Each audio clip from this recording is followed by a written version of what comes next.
If you'd like to just take your seats.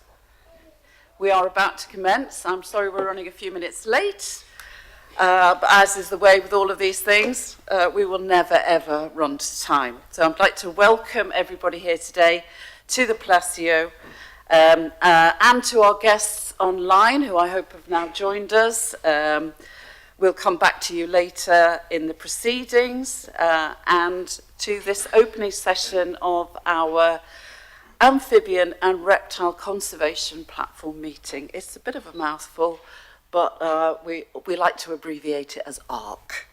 So I hope we're going to inform and inspire you over the next few days. And obviously one of my jobs today is to remind you all to please switch off or silence your mobile phones, please. So, before we start our proceedings in earnest, I am absolutely delighted that we have with us today some of the representatives of the regional government and the city government, who are going to have a few words to speak to you in welcome today for us being in this marvellous and outstanding venue and in this most beautiful part of the world. And as with the way of all of these things, we have a last-minute change on the programme. So to start us off, we're apologies that Mr. Fran Arras couldn't be with us this morning, but we have Miss Vidal with us, who is representing the Council of Tourism and Social Revitalisation in our host city here in Santander. She's going to say a few words of welcome and tell us a little bit, here's a bonus, about city reptiles in Santander. Miss Vidal, the floor is yours. Thank you very much, Lynn, for the introduction. I'm the slight change in the agenda. I'm General Director of Tourism of the Tourism Public Company in Santander. And on behalf of our city mayors, first of all, I would like to welcome you all to Santander and Cantabria. We are very, very thankful that you have chosen the city of Santander and this beautiful region to hold this platform meeting, the OAK, about amphibian and reptile conservation, which you may think, what does it have in common with the city? Well, you'll see. As I said, it is a great honor to welcome you. I would like to seize this chance to give a particularly warm greeting from all of you coming from abroad, all of them connecting online. And of course, I extend this greeting to those who live here in Santander or Cantabria, who are the greatest hosts and ambassadors of this region. And of course, to our institutions promoting this act, Fundación, Camino, Lebaniego, Pilar, thank you very much. And of course, our regional ministers of rural development and culture, tourism, and sports, thank you very much for being here. As I said, I'm General Director of Tourism. I'm in charge of, for example, this palace, which is your venue, and I am very thankful that you are choosing this venue today.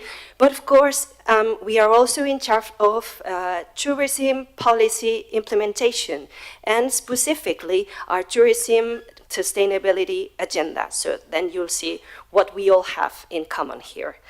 The City of Santander has been already known as a paramount venue congress, not only, and we are completely devoted to this industry, but not only for its economic impact, but also for the social and the legacy that you all are going to live here in our region.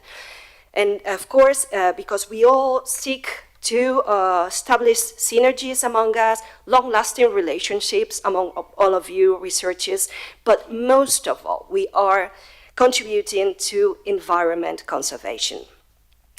And besides, we all have this common goal, completely committed to foster sustainability in our territories and our ecosystems. And for example, Santander is implementing our tourism sustainability plan, which aims to diversify supply, by precisely ecotourism. And that's why you must know, and you should know, that the Magdalena Peninsula, where this palace was built, is a treasure of biological diversity with more than 870 species, which includes plants, vertebrates, and invertebrates, and, as we said before, a few of the small representatives of this event, amphibians, and reptiles. We've got a few of them, and we are committed to their conservation. So, this is also a geological place of interest, and it's part of what we call the Broken Coast, Costa Quebrada, which aims to be included in the UNESCO Geopark. So in the near future, if we are lucky enough, we will be as well recognized as UNESCO Geopark, including this peninsula and all its inhabitants. I don't want to steal any more time from you and my colleagues over here.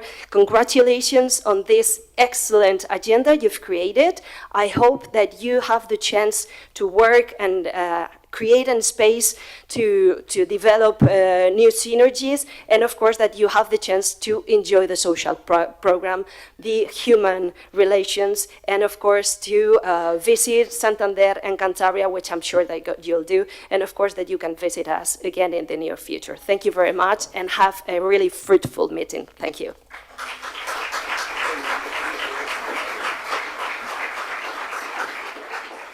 Well, thanks very much, Ms. Vidal, and it's great to hear a city is committed to conservation. We love to hear that, and we wish you all good luck with the UNESCO biogeographical stuff too, which is brilliant. So now we're going to move to the regional level, and then my next speaker is the Regional Minister for Rural Development. It's Mr. Pablo Palencia. And he's representing one of two of the ministries who supports the Steps for Life project, who is your host today, financially. And he's now going to take the floor and give you a welcome from the regional perspective. Pablo, if you take the floor, please.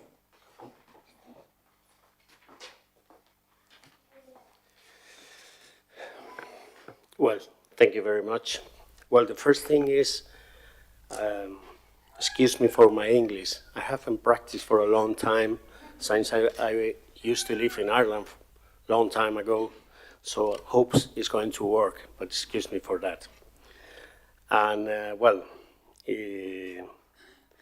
thank you very much for all. You're very welcome. It's a very true honor to welcome you together with my colleague, Eva Fernández, the Regional Minister of Culture and Tourism, and both together representing the Cantabria government. And welcome to this beautiful land, this privileged place of its characteristic of this territory, the landscape and the biodiversity that in our community inhabits. A variety of animals and plants, all kinds of species, amphibians and reptiles and horses and cows and everything. A set of ecosystems and spaces that make up a varied, beautiful and rich landscape in nature, on the land and in the sea. In species, in one, as you can see, one of the most beautiful part of the planet, Cantabria. Cantabria is and has been the cradle of great personalities of culture and humanities, like writers and poets, and has also seen the birth of great sailors, conquerors and explorers who built the creation of one of the greatest empires in history. And they do it with ships built from the forest of our land. If Cantabria is beautiful, it's because of the beauty of his people.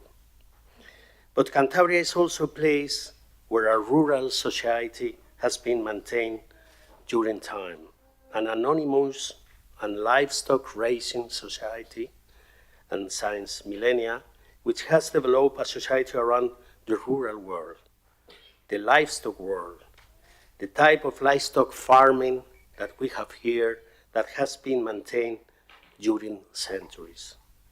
Cantabria has merged the society of these people with this territory and with this livestock activity, carrying forth and protecting our land as the most precious asset that has made our society and our famous products, the green mountain pastures and nature.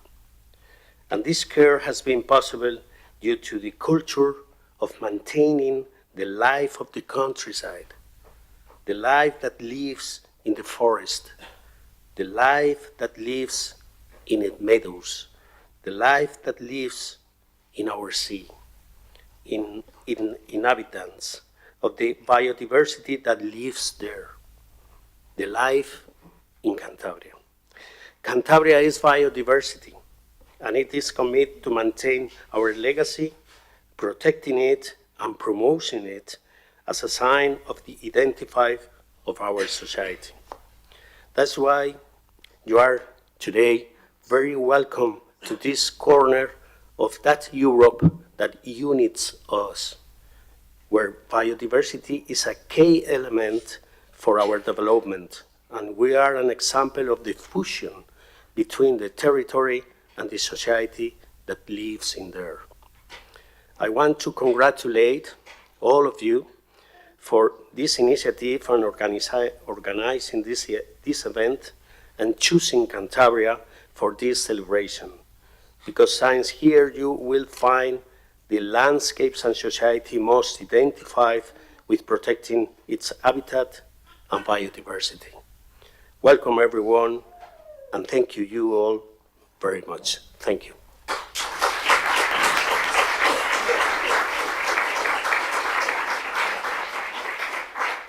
Okay, big thanks then to Pablo for that introduction. I, for one, am very excited about getting out into the field on Friday.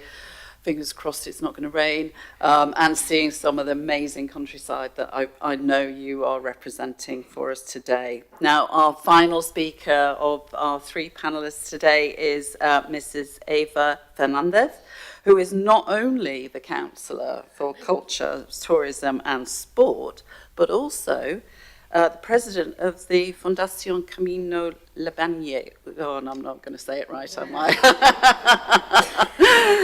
Okay, let's just call it the Foundation. Is one of the Foundation is one of the driving forces behind the Steps for Life project. So, massive amount of support from you guys as well, which we thank you very much for. And Eva, the floor is yours. Thank you.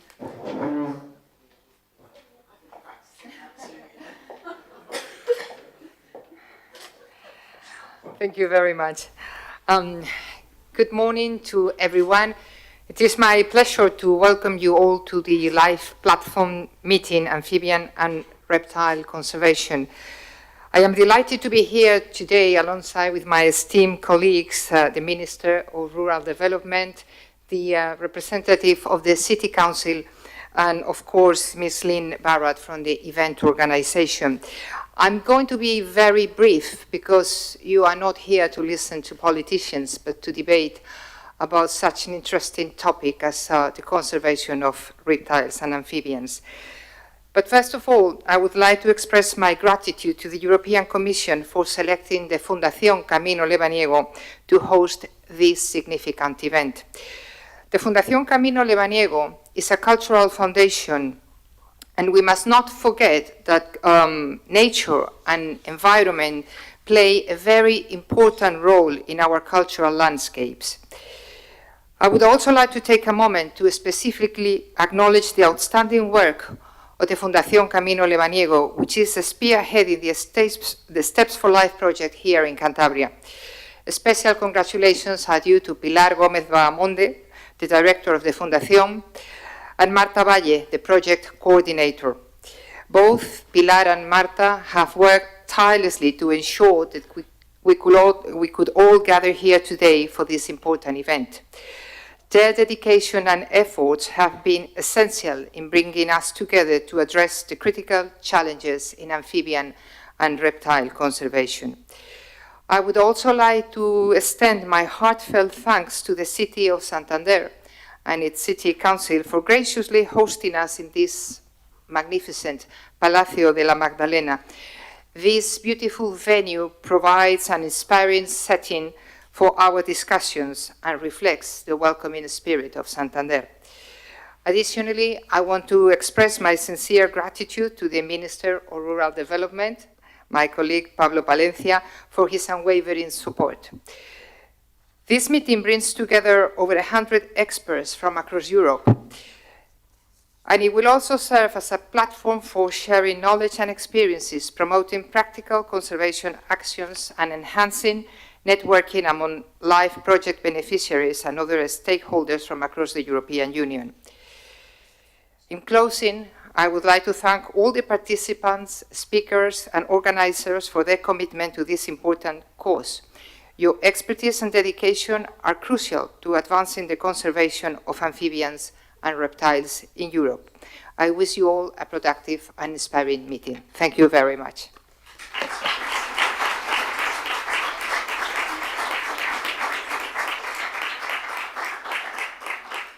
Well, thank you very much to all three of you. We know how much in time and effort and money has been invested in allowing us to host this event here in this amazing building. You finance a lot of the stuff that we're doing, and for those of you that are not aware, the evening meal this evening has also been sponsored by the City of Santander. So a big thank you once again to our institutional supporters here. Let's say a big warm life thank you to everybody, and we thank you for coming to speak to us today. And our institutional speakers are now going to leave, so let's give them a big round of applause and a big thanks.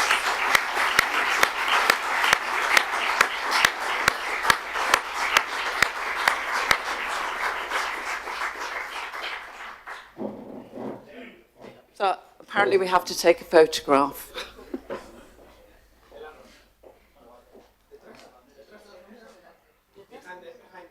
Behind the table. Behind all of it. Stand it. Oh, rose between the thorns. Out there.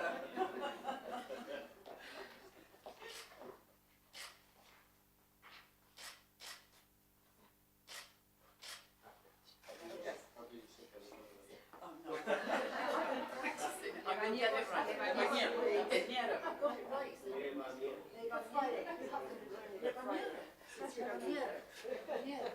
See, and then I get in front of the microphone and I forget.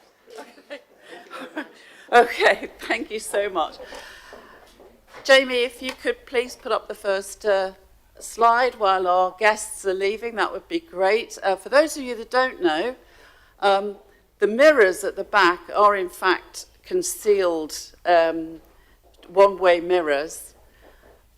And our technical team is sitting behind there watching you all. So, you know, Big Brother is watching. Just want to say that. So very quickly, before we start our formal program, I'm now going to tell you the housekeeping rules. Okay. I've already done the first one. Phones off, please.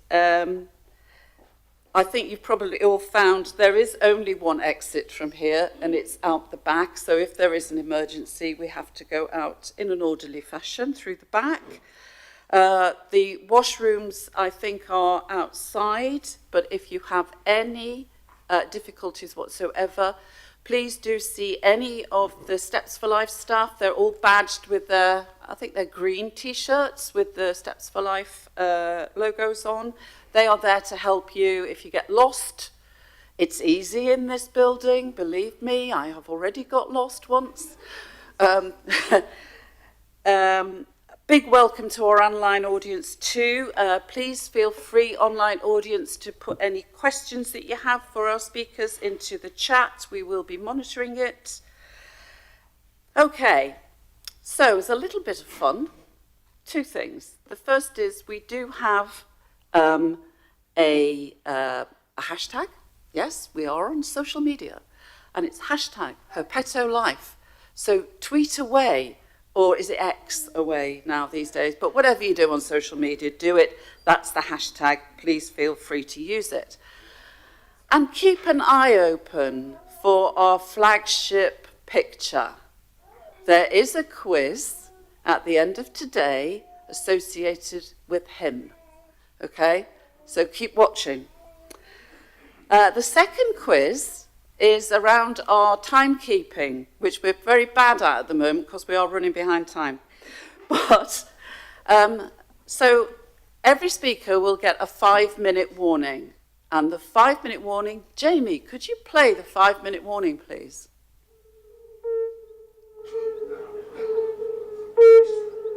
Okay, that's the 5-minute warning. Thank you, Jamie. The 1-minute warning is a little bit more urgent. You've got to speed up when you hear this guy. Okay, so the competition at the end of the day, and you can drop your answers in at the front desk, please, is what were the 2 species you just heard? Okay, there is a prize for the best one, or the first correct answer.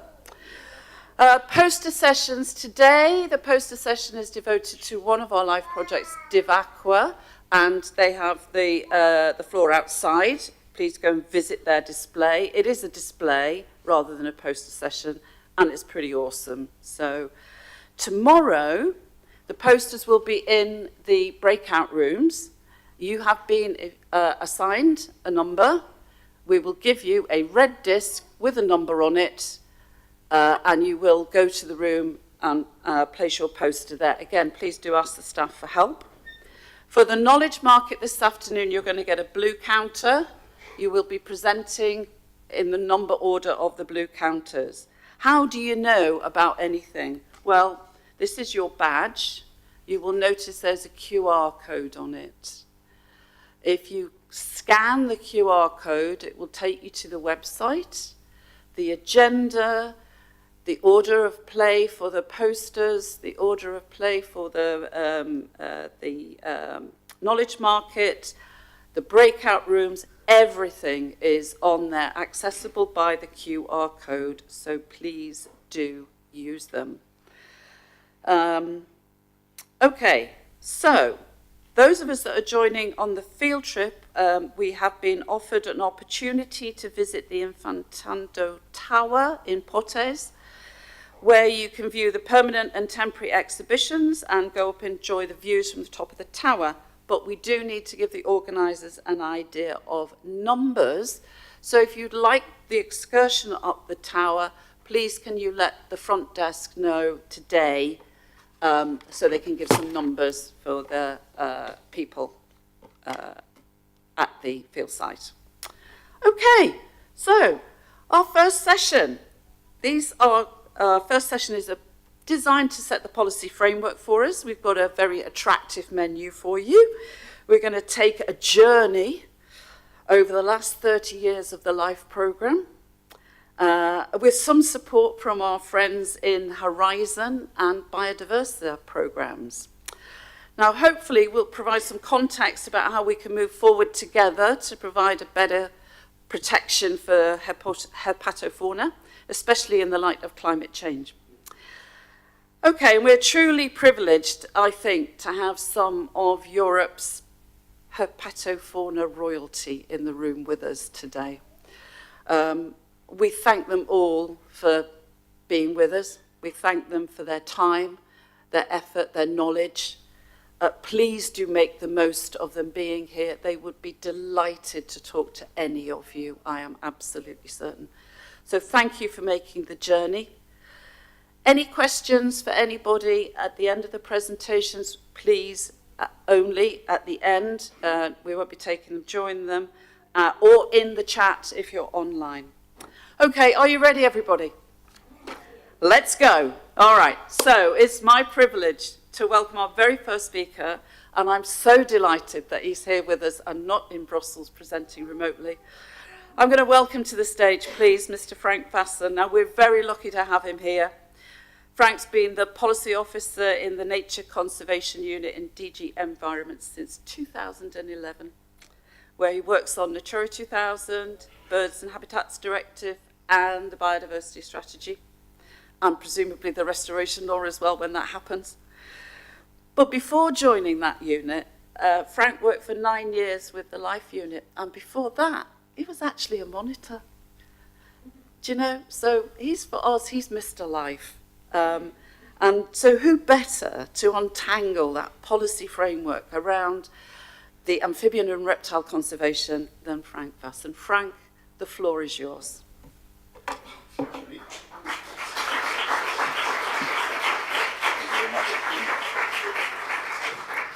So, yes, good morning, everybody. In the interest of time, we're going to start the presentation immediately. Can we go to the next slide, please? Yeah, so every 6 years, all EU member states report on the state of nature in the European Union. They report on the status and trends of the species and habitats that are protected under the Birds and Habitats Directive, and to provide information about the pressures and threats. And this is then kind of congested or digested by a report, the European State of Nature report, which has been published last time in 2019. The next one will be due in 2026 on the basis of the reports that we expect in the coming year. So this is already perhaps a bit outdated information, but it's the most recent one that we have. And I'm not going into all the details because it would take too much time. I just wanted to highlight a few key points. Next, please. Okay, so, yes. Okay, so first of all, the key pressure is habitat loss. It's the grasslands, the dunes, the bogs, mires, fens, and they all deteriorate, they decline, they disappear. They have strong negative trends, as we say. And on the other hand, some other habitats, perhaps that is a surprise, are doing relatively well, and that is the case for forests. So forests are not a conservation priority if you look at the status of species and habitats in Europe, but all the open habitats are doing badly and are deteriorating further. And that is, of course, linked to a number of pressures. We come back later. And then another interesting finding, which is really relevant for the day-to-day, is that amphibians, as a species group, are the group that is collectively showing the highest share of negative trends. It's not the one in the worst conservation status, because there is a difference between a status and a distance to target, and the trend, is it going down? And unfortunately, amphibians as a group are the ones that are really declining the fastest and the most in the European Union at present. So they are a conservation priority. And then we also have information then on the pressures and threats acting on the species and habitats. And I already mentioned it, the land use changes. It's very much linked to agricultural intensification, modernization. The machines are getting bigger, the farms are getting bigger, the small farmers are disappearing. The non-intensive types of farming system tend to disappear. On the other hand, there is another threat which we also tend to forget sometimes, is land abandonment. A lot of Europe's biodiversity depend on some type of active management to keep the landscape open. Well, in the prehistoric times, it wasn't humans, it was some other mechanisms. But nowadays, it's really the kind of land use that tend to disappear that maintain the biodiversity. And it's either intensification or land abandonment. And then we have another threat that is relevant for amphibians. It's invasive alien species. And we will come back to that later today, of course. And then the third one, which is also relevant for us today, is about the hydrological, the alterations of hydrological regimes, whether it's drainage, or whether it's modification of rivers and watercourses, but also the disappearance of ponds and other amphibian habitats. So these are the issues we are going to concentrate on in my presentation today, because we think that collectively they explain most of the declines in amphibians mostly. But what about the reptiles? Actually, the reptiles are doing relatively well as a group, but of course there are exceptions. And we don't treat them as a group, we have to look at every species and habitat and see, because the objective of a directive is to achieve favorable conservation status for every species and habitat that is protected by the directives. And then we have our EU nature legislation for a long time. We have the Habitats Directive from '92, and it is in our view, it is the key piece of legislation for the protection of amphibians and reptiles in the European Union. It has a number of annexes, which have different meanings. And Annex 1 is about natural habitat types. There's 231 habitat types protected in Annex 1. And the protection of some of these habitat types is directly relevant for amphibians. Think about Mediterranean temporary ponds. It's a good example, but there are many more which are absolutely necessary for the conservation of amphibians. And sometimes it is more important to protect the habitat than to protect the species itself. But when it comes to the designation of protected areas, Natura 2000 sites, we have another annex, also Annex 2, which lists certain amphibian and reptile species, actually 25 amphibians and 26 reptiles. And in fact, an interesting finding is that compared to many other species groups, there is a rather good match of what is in the annexes and what is red listed at an EU level. So in other groups, it's actually more problematic because with current knowledge, we know that a lot of threatened species are actually not covered by the nature directives. With the amphibians and reptiles, it is less of an issue, although it is an issue. And then we have another annex, which is Annex 4. It is an annex that protects certain species against deliberate killing or disturbance of their breeding and nesting sites. And there again, you have a list of species, amphibians and reptiles. And then there is a peculiar Annex 5, which says that, okay, these species, we should still achieve favorable conservation status, but they can be managed, they can be exploited. You will see there are some frogs there, and maybe this has some historical component there. Why are these frogs exploited? Well, there is an obvious link to some culinary traditions in Europe, but still there is an obligation to maintain them or to restore in a favorable conservation status. And this is interesting, I'll come back later to that. So this is the Habitats Directive, and we know that not all species are covered, and therefore in 2009 we have launched a contract for a European red list of reptiles and amphibians. So nowadays we know also which species are the most threatened. This is for the complete species list, not just those listed in the annexes. So we have a good overview and we can compare. And we know that some species that are highly threatened are not in the annexes, but we'll come back later to that. Under LIFE, you can now apply for the highest possible co-funding rate if you apply a project for a species that is not in the annex but is highly threatened. And this information will have other relevances perhaps in the future. Now, the Habitats Directive, one of the key successes of it is the establishment of Natura 2000, the biggest consolidated network of protected areas worldwide, more than 27,000 individual sites over the EU 27. It covers 18.6% of the EU land area and about 9% of the marine area.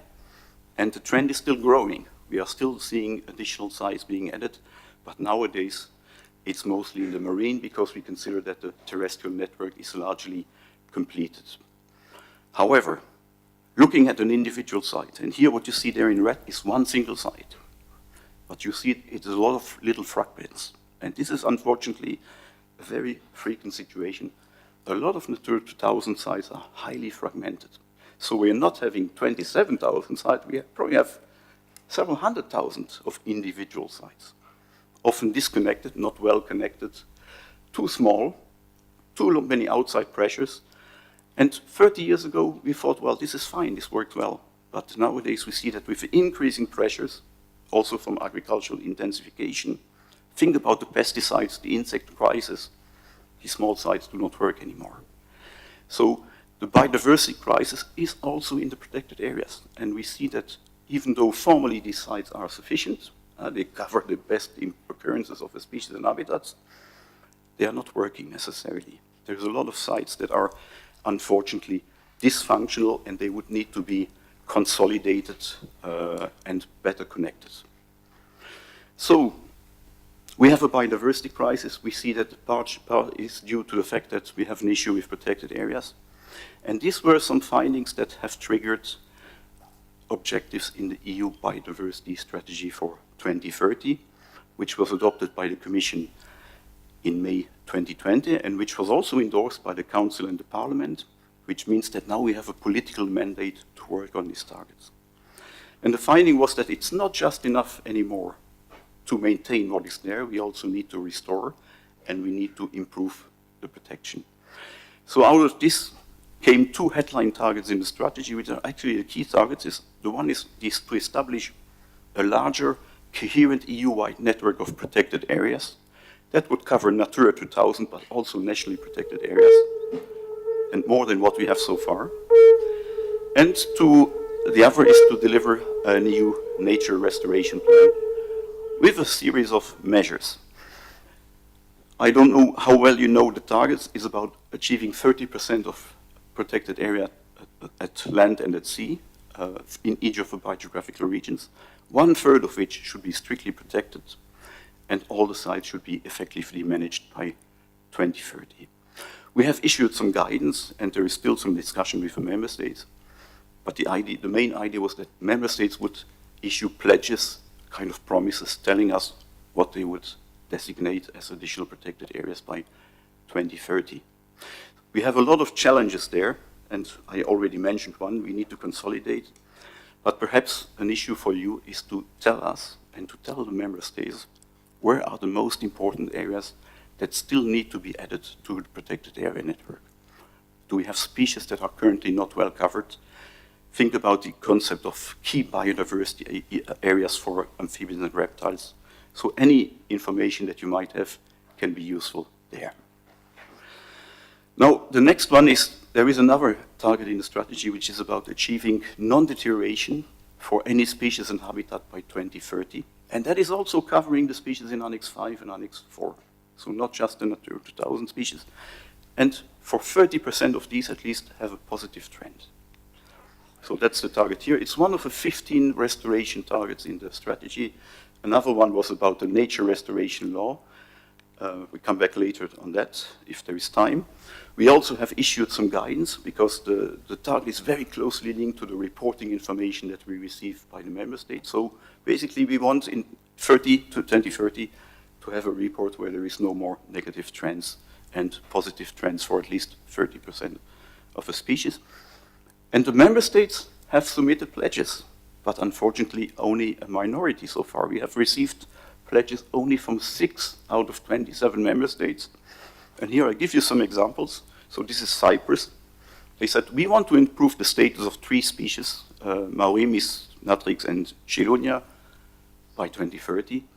And they give some basic information about the measures. There is actually more in the pledges about what these measures entail. They also say we have to improve our knowledge because we don't have enough data for 2 more species. So I quickly go to these are Denmark also submitted pledges. You see there's a lot of about frog species, also frogs listed in Annex 5. Luxembourg submitted pledges. Sweden. Germany. So in fact, the more you go south, the more species there are. This is a very well-known relationship. And interesting one, in Germany also, Germany mentioned that there is one species we think there is nothing we can do because it's going to decline because of climate change. That's the salamander, the alpine salamander. And for all the others, they think that with actions we can do something. I don't show a picture for Spain because there's too many species to show. And I don't even show all the measures because it would kind of explode the frame. But you see that in Spain, Spain has really done a major effort in terms of coordinating also with the Spanish regions and identify the most suitable measures and the key species for non-deterioration and improvement. So this is already the last slide. And I think the key finding is that habitat and loss and deterioration is by far the most significant pressure. But there is other issues, like invasive alien species or disturbance. I think about the turtle beaches, of course. And then only one member state, as I mentioned, has said that there is an issue with climate change. It doesn't mean that they think there is no issue with climate change, but in the perception of the nature conservation authorities, there is still a lot that you can do to reverse the declines, even though in the face of climate change. And there is only exceptionally, for the moment, indication that there is no hope because the decline will take place anyway. So this is just, in a nutshell, what we were intending to do with the pledges, because the Habitats Directive, it has a non-deterioration obligation in the Natura 2000 sites, but it has no strong legal mechanisms to improve the status of species and habitats. So here we have, basically in the biodiversity strategy, developed an idea for member states to make pledges to improve the status by 2030. And at the same time, you know, we also made a proposal for a nature restoration law, which was about setting targets for improvement that would be legally binding. Now, unfortunately, as you all know, the law is currently suspended. It's not rejected, it's not adopted. There is still hope that it might be adopted during the Belgian presidency, but that would require that at least one of the 8 member states that is currently opposed to the law would change its mind. So we'll see what happens in the coming. We know that the negotiations are intense behind the curtains, but we really don't know for the moment what's going to happen. So keep posted on the nature restoration law. But even if the law doesn't come, it's not the end of the world, and I think there is still a lot to do, even with the current legislation. And I hope that the information here will also inspire those from the member states that haven't submitted the pledges, maybe to put a bit pressure on their national authorities to say, look, there is still time to submit pledges. The target is to be achieved by 2030. And we know that some have been working, or even the pledges are ready, but they are not allowed politically. So there is a number of reasons why they haven't submitted the pledges, but it's an open system. They can still submit the pledges if they want, and I think this is an interesting way, as long as we don't have the nature restoration law, to make progress. So thank you very much for your attention, and of course I will be here until tomorrow, and we can have further discussions. Thank you. Excellent, thanks. Frank, would you like to go and sit there for me? Thank you. Well, okay, so I'm getting well done, Spain. Good job, Germany. Work to do elsewhere. Still time to get those biodiversity pledges in, and they are as significantly important as they were originally. So more pressure, please, everybody. Okay, so thanks, Frank, for that romp through the relevant policies. And we are now going to move on to Maria Jose Aramburu, okay, or Pepper, as we like to call her. So she's a project advisor from CINEA. A lot of you know who CINEA is, so she's the boss, basically. So she has been working with the Life, Nature and Biodiversity projects for 6 years with, is it that long, with CINEA? And prior to that, she was actually one of us, a life monitor. So she really knows her stuff. The floor is yours, Pepper.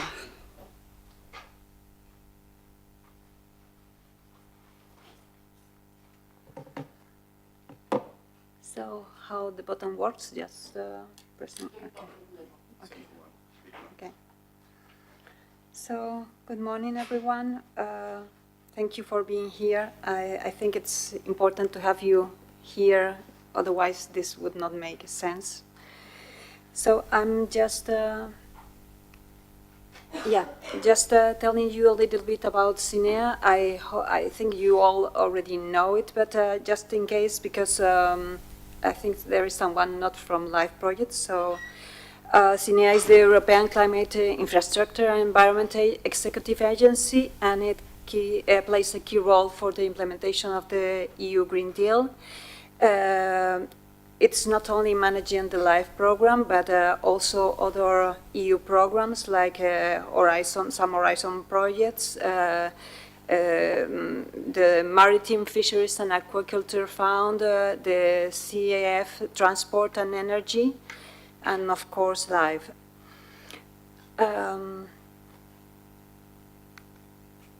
So the EU program is having different steps. Let's say the EU-LIFE program, as you can see here. So it takes the evaluation of projects, it takes the monitoring, it takes the, and of course, something very important to get from LIFE projects is the policy feedback.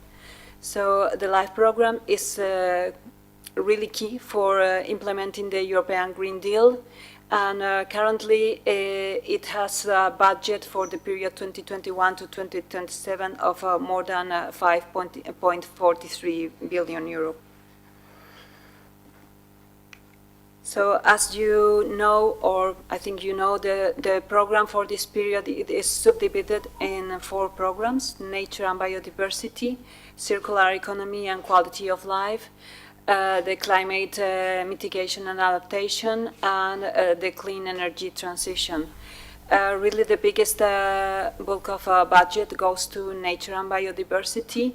And it is in fact the program that is holding most of the projects dedicated to amphibian and reptile conservation, although it could also be some kind of projects through climate adaptation.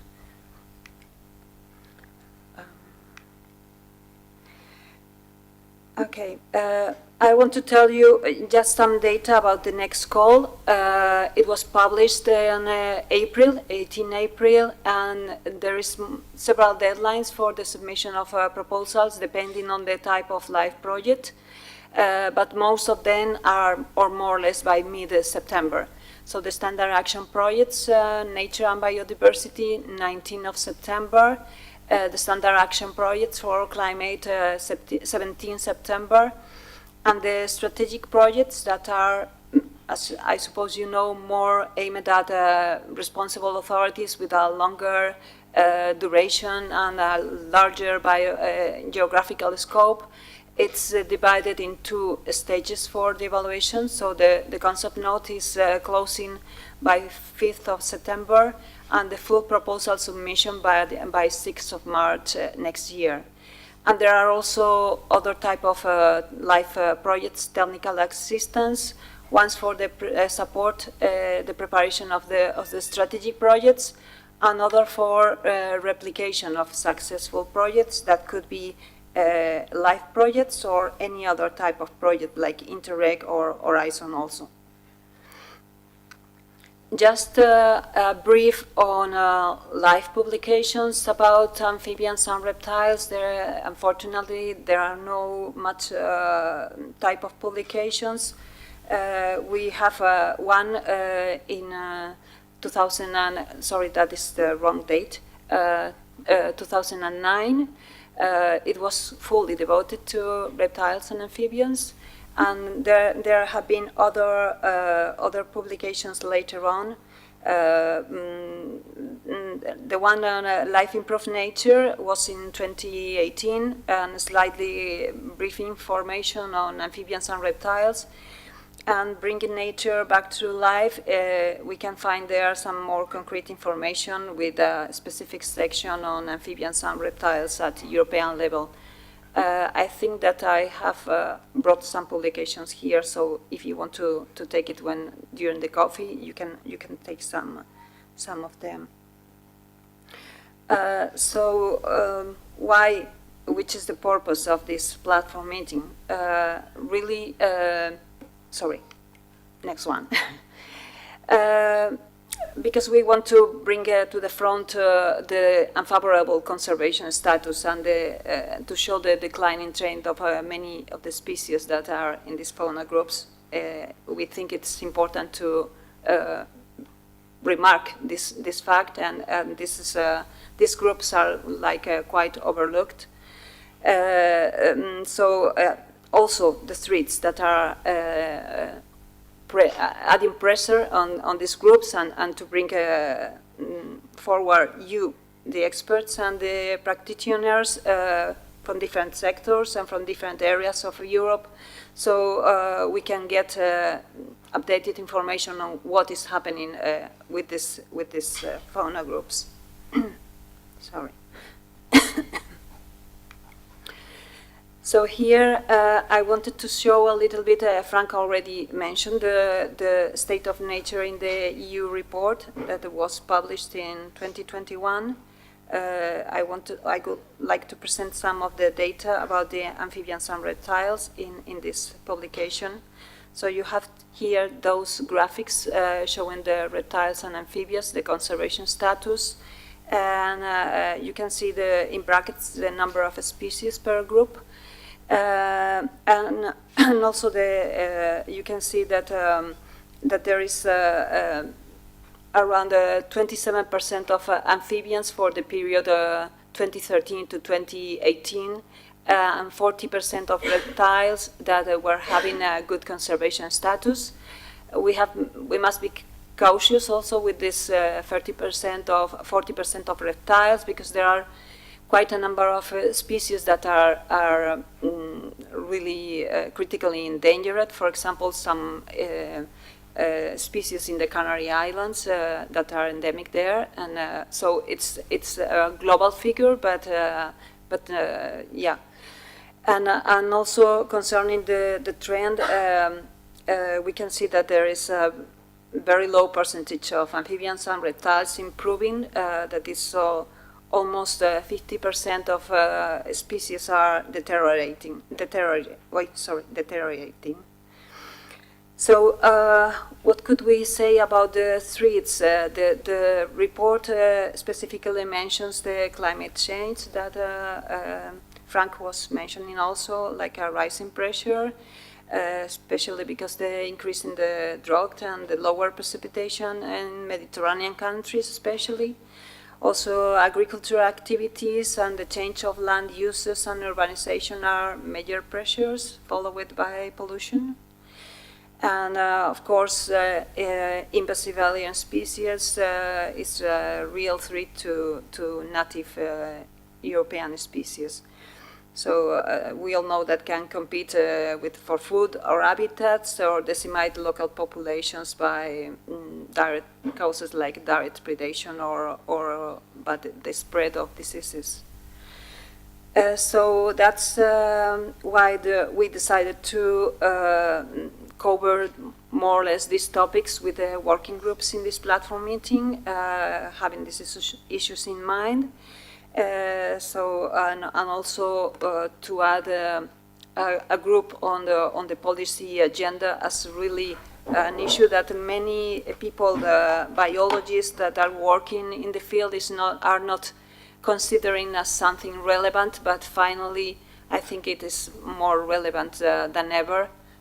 So we should transmit our impressions and transmit our views on what is important to do to improve the conservation status of those groups, to transmit it to the authorities, the relevant authorities, the politicians, because otherwise we are not getting really an improvement. So finally, what can we say that we are expecting from this platform meeting? So which are the objectives, more or less, and the outcomes that we would like to get? So first of all, we would like to highlight the good results that you are obtaining currently for projects currently running or that have already concluded. So it's important to know what is working in the field and what not. In the same way, which are the lessons learned? We really need to know exactly which are the real problems that you are facing during the implementation of your projects, and which solutions are you applying to overcome them. So we would like also to get this view from you these days. Of course, we would like to enhance networking and you to exchange experiences these days, because I think it's very important. We recently saw it. Lynn and myself were last year in the European Archaeology Congress, and it was really surprising because during some presentations, someone in the public was raising hand. Oh, I want to talk to you when you finish your speak, because I didn't know you were applying this in your country, so we have to talk on how are you solving this, or what are you doing this. So I think it's important because sometimes we are not enough connected with the others. We are working on our closed team, so it is important networking and to enhance discussions and to see what are doing the others.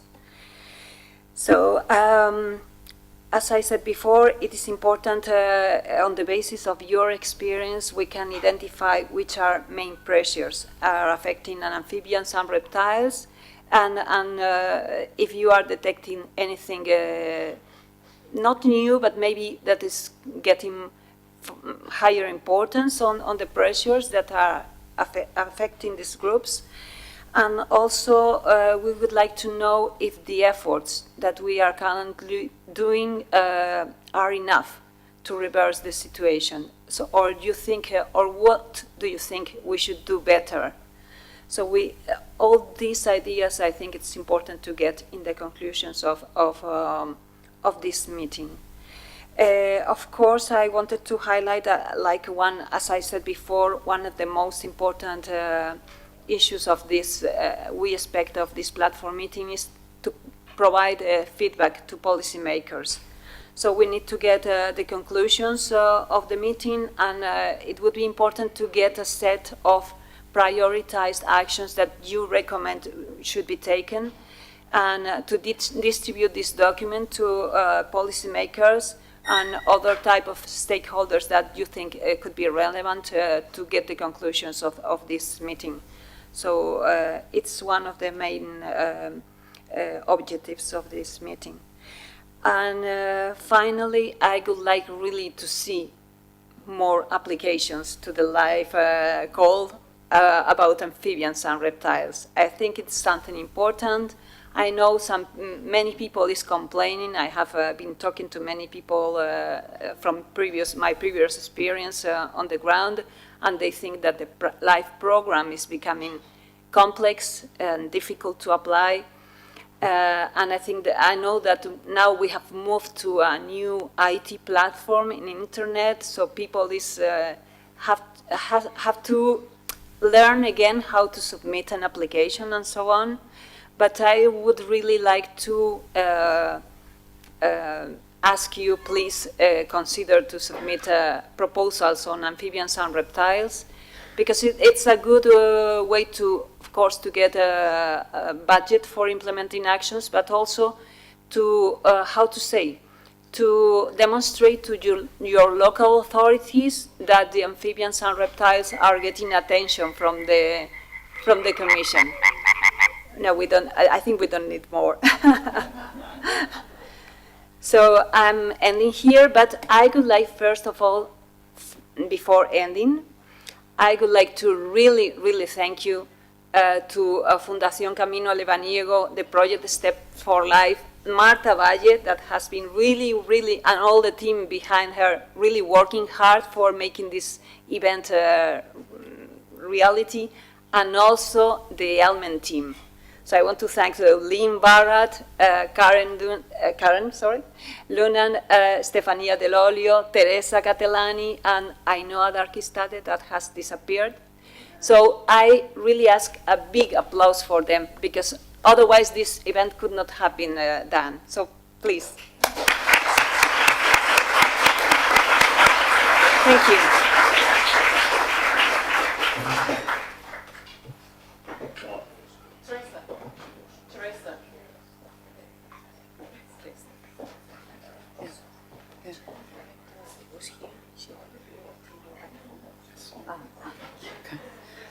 Oh, my word. Okay, the director left the telephones. Crikey, that could have been tricky.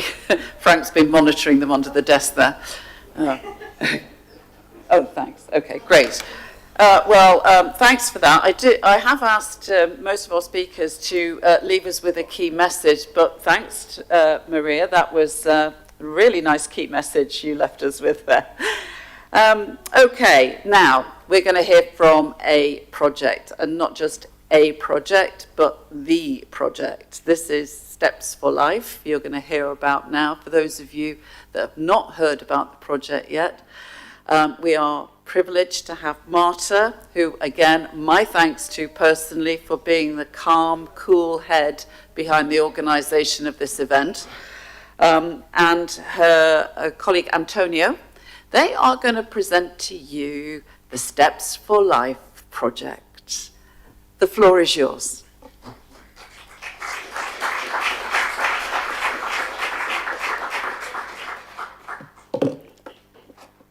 Good morning, everyone. Thanks, Ling, for your introduction.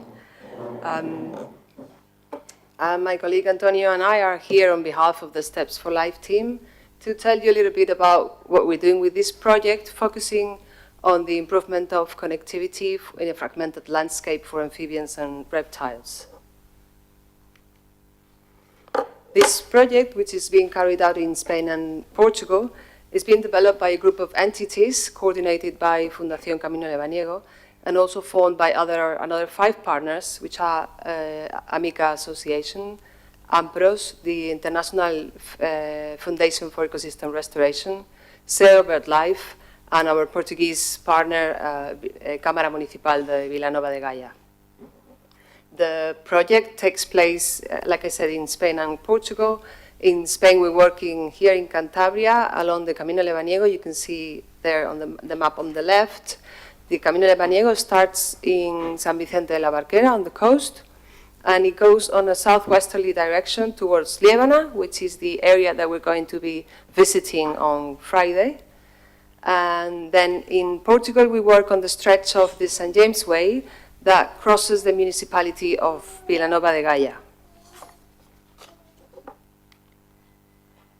The overall objective of the project is the transformation of a cultural and touristic infrastructure of these 2 routes into a multifunctional green infrastructure that serves as a tool to enhance biodiversity, ecological connectivity, and the ecosystem services. The bigger aim is to encourage the creation of more green infrastructure in Europe by promoting this initiative among other non-motorized long-distance routes. I forgot to show you this. Sorry. The project works towards the improvement of selection of target species, among which we can find 2 species of reptiles and 2 species of amphibians. Our focus is on improving their habitat connectivity through strategic interventions. The main threats facing these taxa, amphibians and reptiles, within the context of Camino Lebaniego are, firstly, habitat fragmentation. This is partly due to the growth and expansion of tourism, and also, secondly, the abandonment of the traditional rural life and the traditional agricultural and farming practices in the area. We have seen ecological fragmentation, the homogenization of the territory, the disappearance of agroforestry mosaics, and the disconnection of the areas of high natural value. This has resulted in a reduction in the genetic exchange of the populations of the target species. All the project target species have very scarce or unknown and isolated populations, and they all have low or very low dispersal capacity. The amphibian species targeted by the project are the gold-striped salamander and the Iberian painted frog. The gold-striped salamander is the only representative of its genus in the Iberian Peninsula, and is mainly distributed in the northwest. Its main threats are the pollution of streams and the abstraction of water for irrigation purposes. The Iberian painted frog, it's endemic to the Iberian Peninsula, where it can be found in a wide variety of habitats with shallow and small water bodies, such as waterlogged meadows and pastures, or clear areas on forest edges. Its main threats is the destruction and alteration of the aquatic environments in which it occurs.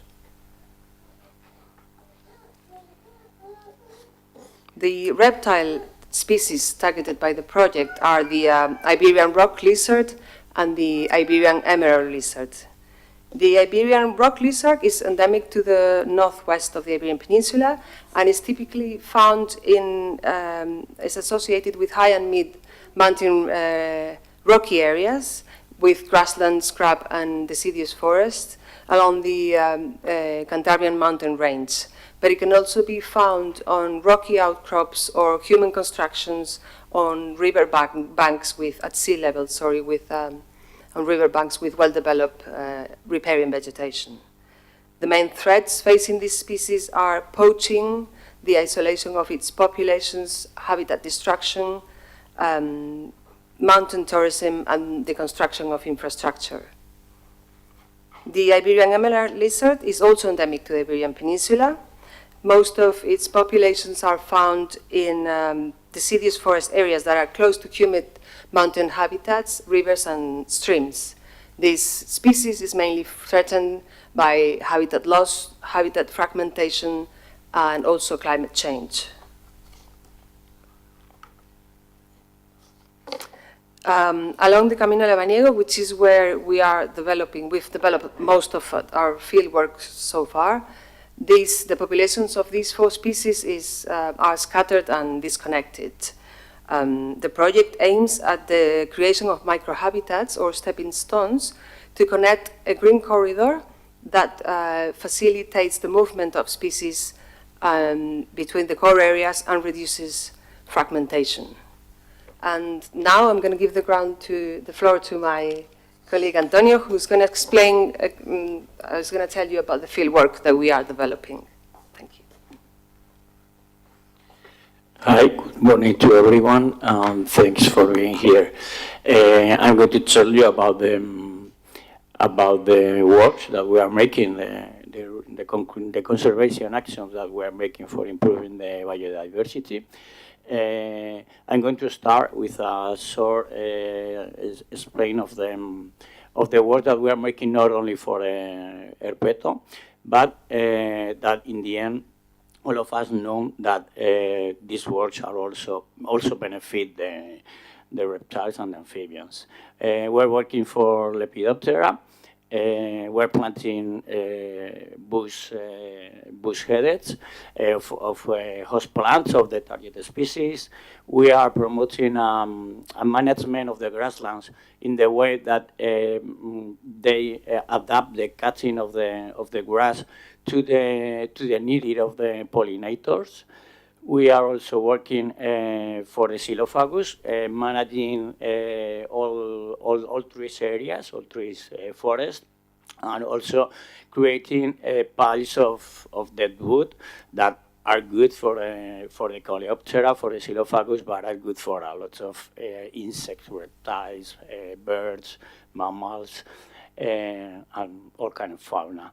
The birds, we have one bird as a target species, that is the green partridge, and we are improving its habitat by making clear cuttings, making small patches where they can find a diversity of food and places where they can refuge, and they can find all that they need for their proper life. For mammals, we're focusing the works on minimizing the human impact. Also, we are installing bat boxes because the bats are also target species of the project. Other actions that benefit all the biodiversity and are very important for the connectivity of Camino Lebaniego is we are working on lots of in invasive alien species eradication. We are making lots of management in forestries of different kind of forest.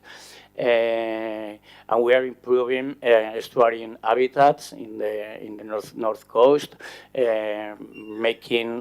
installing nest platforms and pairs for the osprey, and creating breeding places for other animals. We have been lucky, and the osprey is easy to see in our perch and platforms. Now talking directly works directly for the reptiles and amphibians.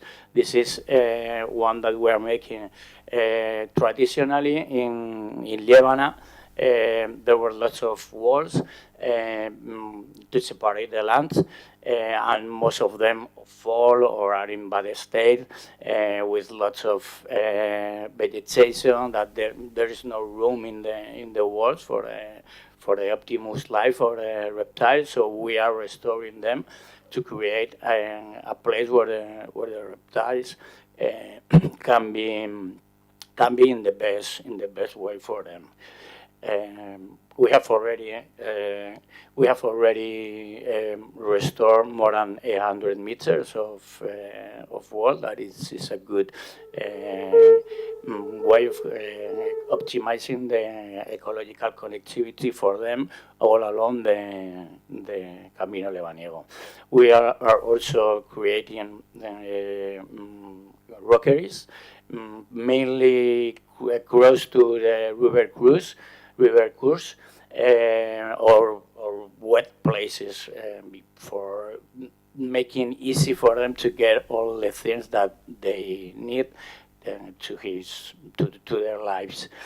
For amphibians, mainly focused for amphibians, but also with benefiting lots of animals, we're creating a network of water points all along the way, the Lebaniego way, and we have created lots of a network of small and medium shallow ponds to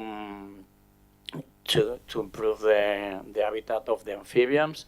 And another traditional structure here in this region is the drinking spot for the livestock, and we are adapting them, creating ramps to help them to get in and to get out, and avoiding the risk of dying inside them because they can't go out. This is an example of a place very interesting for us. That is a place we visited in November with a mayor of the town, because he told us that there was a very big, not lagoon, but a very big water area that was completely full of animals, reptiles, amphibians, birds, mammals, and any kind of animal. The first time that we visited, we thought about that, the vegetation had occupied the most of the water place. We were thinking about removing some of this vegetation to make a bigger water surface. But we went back in April and we saw that it was perfect. It was lots of animals, thousands of tadpoles, reptiles, amphibians. So what we think now is that maintaining this like this can be the best way of acting, because they are living there, and we are controlling them, controlling the place, and maintaining it like it is. This is another example of a different kind of ponds that we make, and it has another objective, that is avoid that in the track there form some puddles or muddy places where the peregrines can walk well. So we make a pond by the track to retain the water, and we are making two benefits. Again, we are creating a good habitat for amphibians, and we are avoiding that we are permitting that the track is good. It could be considered like an ecosystem service that we are making with this action. And I'm finishing explaining that of course, with all the actions that we are making for improving biodiversity, we are improving the ecosystem services. We're improving ecosystem connectivity. We are promoting traditional knowledge. We are improving the food production directly to human, indirectly with the helping the livestock. We are fighting we're in the plague controls and avoiding these two runs to humans, because the animals obviously eat insects that humans don't like them. Minimizing soil damages and erosion, increasing recreation options, and enhancing environmental education. That is one of the main goals of the project, to make people learn the importance that the actions of improving the biodiversity that we are making provide lots of benefits and services to them. Thanks.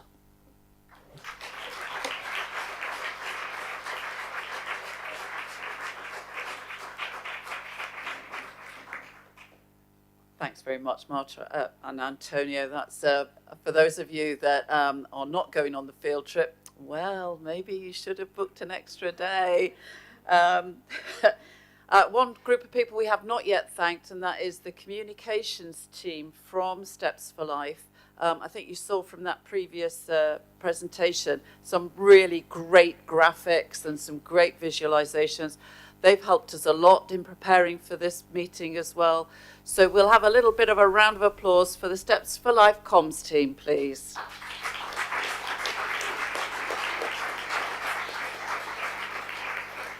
And speaking of which, don't forget, hashtag #HerpetoLife. Get posting. I've seen you all taking pictures. Get putting them on the social media. Okay, I mentioned before that we are privileged to have some of European, what we like to call Herpetofauna royalty. Well, here's your first one. I am delighted to introduce Balint Hapburn, who's going to talk to us about some of his work that he's been doing with the Hungarian viper. Many of you will know his work. Delighted to have him with us. Balint, the floor is yours.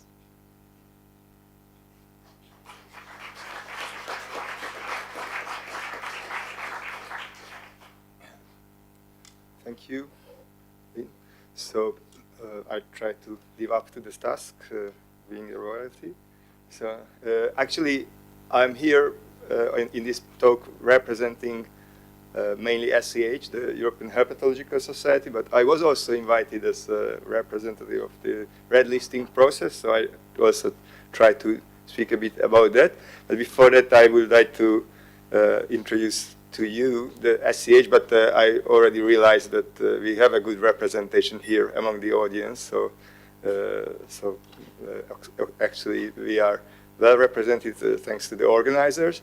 So this is a society consisting of less than 400 members, and it's mainly experts. So herpetologists are members of this society, and some of the conservation practitioners. And we have two publications which we are proud of: Amphibian Reptilia, which is a peer-reviewed journal, and also another peer-reviewed open access journal, the Herpetology Notes, which is online. And we rather biannually, if there is no COVID, organize our meeting. And we already had the last meeting in Wolverhampton, the 22nd, and you can see on this map that we more or less cover the whole Europe. So I think the reason I'm here, we can give you a more European perspective, as we already had the EU level perspective. And our society has three major committees, the taxonomic committee, the mapping committee, and the conservation committee. And the taxonomic committee is a very important body, although this is really, for some of us, a boring thing. But as you already saw, maybe none of you, or not all of you are following it, but there are taxonomic changes because the science is improving and we have a lot of new techniques. The genetics are really providing each week newer and newer insights into the taxonomy. And these are many times debated changes. And the taxonomy committee has this role of experts discussing what are the changes we accept and what are the proposed changes that might be a bit premature or not really scientifically well described. So actually, this taxonomy committee quite regularly discuss these, and the latest update on the species list of European Herpetofauna can be found as a publication. It's from 2020, and I think this is a sort of cornerstone we have to use when we are speaking about reassessment, and it's an important thing. We have to follow the taxonomic because, for instance, patriot people are following the taxonomy, and when they are importing something, they are maybe referring to taxonomy that is not described in the regulations. So actually, that's why the regulations should at least regularly update the taxonomic status. We have a chair, Heron Spybrook, who is not here, but also vice chair, Melita Wamberger, Pierre-Henri Crochet, and Walter Bukema. Also chair, and 8 additional members. And they can be approached in certain taxonomic questions also. So actually, feel free from the point of the Commission when you have an uncertainty that the taxonomic committee is ready to answer such requests. Also, we have a mapping committee chaired by Neftali Sillero, and I think we are very proud that we have an online atlas of the distribution of amphibians and reptiles. It's always improving. Originally, it has a 50 by 50 kilometer resolution, but I know from Neftali that we tried to improve it to a 10 by 10 kilometer resolution, meeting up with the ATRS grid. So it can be a very useful tool also for the future and already now. Also, we have a referable publication about the distribution map of Europe, appeared in Amphibian Reptiles some years ago, but I think the better source of knowledge is the atlas, and I don't know if you can see, but exactly in each queries, if you do, you already get the citation. So if you make a map of a certain species, you immediately get how to cite this information source. And we have the third committee, the Conservation Committee, which is chaired by me, and our vice chair is Katja Pobasha is also here, and our former chair, Tony Gent, is also here, so our committee is well represented, and also some additional committee members are here. So we have 14 full members and 8 corresponding members. We represent 15 countries. This is dark blue on this map. And additionally, we have 28 countries where we have so-called country representative who we can do correspondence in case they need information or we need information to spread. So actually, we are more or less, as you see, covering whole Europe. Even we have contacts to such countries, which is really tricky, like Belarus, Ukraine, or Russia. So actually, we are really, I think, pan-European in this term. And we are not very regularly, but in some cases, we were already using this capacity. So we are spreading information through the network, and we are also, when we are informed about conservation problems, like for the Vjosa River problems in Albania, for instance, we are trying to spread the word and help local campaigns with a sort of European help. So actually, we are very proud of, we have a grant which is totally financed by SCH from the incomes, and each year we are announcing SCH grant in herpetology, and from the past 5 years we have as you can see, steppe viper, alpine salamander, Cape salamander, endemic newts, and even the Cyprus grass snake monitoring project was funded by this conservation grant, the development of the monitoring scheme. And now this year we have 2 projects focusing on ranaviruses. So I think this is a very good tool, which is at the moment we are providing up to €5,000 funding for one grantee, and we are able to provide funding for 2 grants annually, and that's was an option to improve this grant or maybe get some additional funding for such project that can be continuous. And as our society is more like consisting of individual members, but also some societies like my society, the Hungarian, we have the we are actually Amphibian and Reptile Conservation Group within the BirdLife Hungary, but we are, as members, as an institution, so we created an umbrella organization of the European Board of Herpetological Societies, now consisting of 10 members of herpetological societies. So this is also, this has a potential to improve to something viable in the future. And yeah, we had in the past direct communications, which was very successful.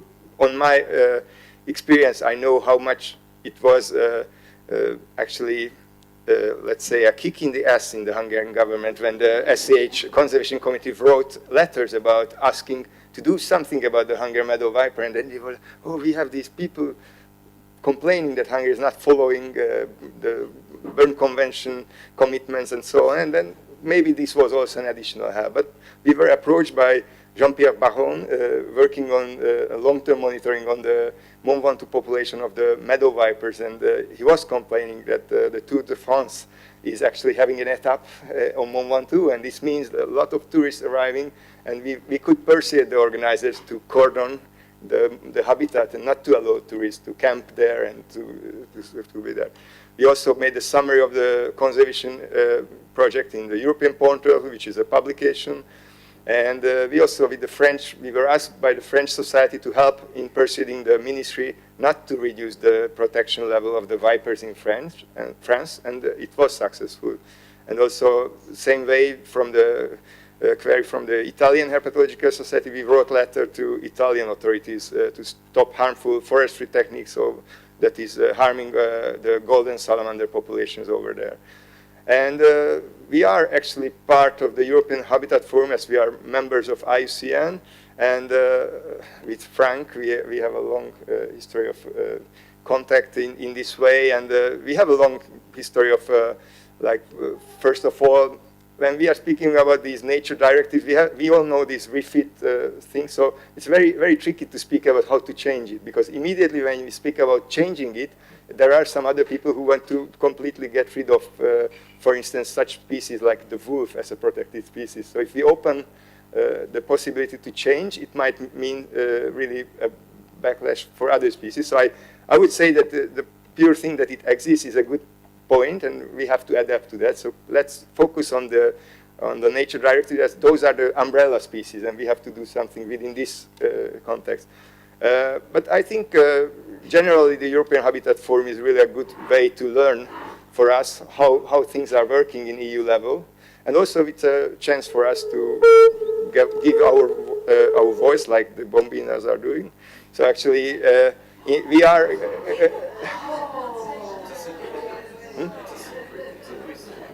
Sorry. So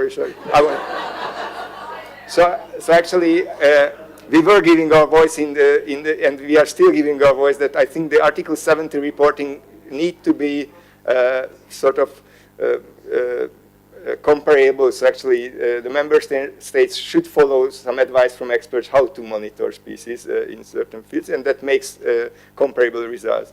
And also, I wouldn't go into nature reconstruction law things.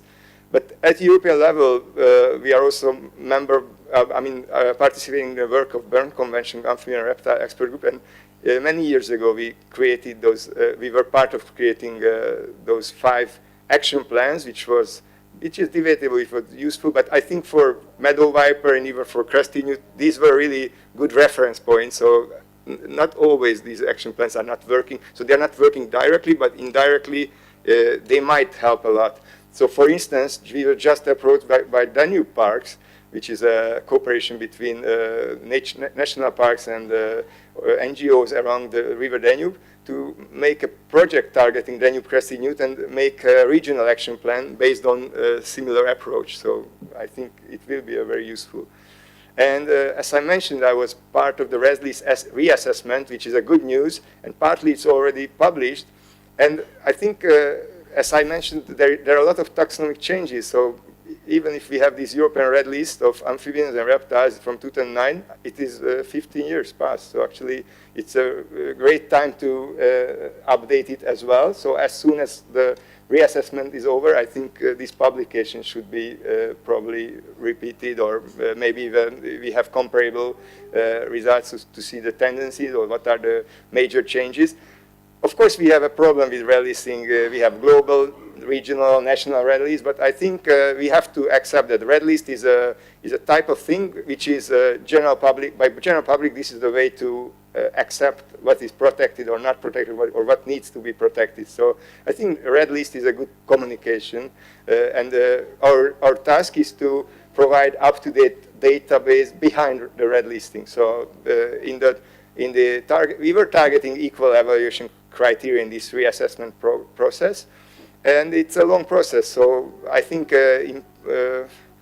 more than 10 years ago when we started, it's still ongoing, and mainly the amphibians are already online and published, but reptiles are soon to be published. So it will be, I think, finished. As you see, we had the online meeting for 1 week in October 2022, and still we are waiting to be published. But at least it's really, all the experts were putting their input to this process. So I met Ricardo Scalera, and we have a special workshop for invasive alien or non-native species. Actually, this is something we are really interested in focusing on the fact why it is a problem. So actually, I don't see the focus on the pet trade part. So actually, legal or illegal pet trade is major. It has a major responsibility of this problem, at least in the level of invasive amphibian and reptile species appearing on natural habitats. But otherwise, there are a lot of other species that are affecting amphibian and reptile population negatively.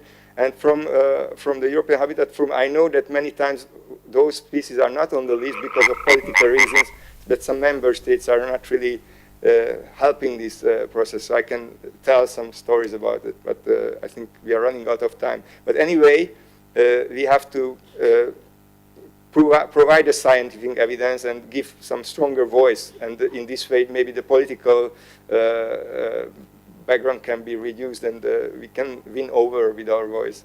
But I think there is a clear link between non-native species and diseases, spread of diseases. So the other focus agenda I think we should put on is the emerging diseases. So actually we have these chytrid fungus problems, Batrachochytridium dendrobatidis and salamander rivorans already causing major problems in Europe. But we have ranaviruses, the snake fungal disease. We have a fresh publication on that.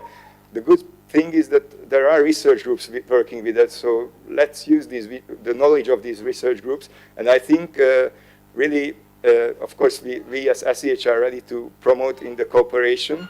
And I think I was promising to Lynn to make some take-home messages. So what I try to prove that SEH is a really important network of scientists and conservation practitioners. And we have a bigger networking potential, so we can use it. IUCN Red List is an important cornerstone, and we see the potential for a real update even in the European level. And as Habitats Directive is a robust tool, we can criticize it, but I think we have to be happy that at least it exists. And maybe we have to focus on the implementation, and let's make noise about when we see problems within Natura 2000. So even if it's selected, it's not always meaning good protection. And yeah, amphibians and reptiles are good indicators of conservation status of a habitat. So actually, we should more promote on the focal, I mean, on the edge position population. So when we have a large distribution area, you can see the trends more on the edge populations, and later on, of course, this will be also sure for the core habitats. And we still support the plant restoration law, so that's I think a real commitment is something we hope for, that it would mean something real, and also it would mean that through the pledges or through the member state involvement, something real. It's not just speaking about how to stop biodiversity loss, but what we can do directly. And with the emerging diseases, I think we have to use, so I think COVID showed that zoonosis is really even threatening humanity. So I think we should use this argument why we should focus on emerging diseases. It can also cause financial issues. Ranavirus is also killing fish, for instance. So actually, what is very good that COVID was also showing that we have a very good screening potential. So labs are everywhere, and the way the COVID was screened, many of these pathogens can be screened. And very importantly, we should involve screening protocols in the pet trade. So actually, we all know in some cases what are the problematic species or species group. So at least, I think, not a total ban on these species, but a screening controlled pet trade would mean a safer future. So actually, we encourage the use of similar approach tackling these emerging disease problems, like the problem of IS. If we spend a bit on early warning and maybe on creating management plan, that might mean for the future less expenditure and maybe ability to control before spreading. So thank you for your attention.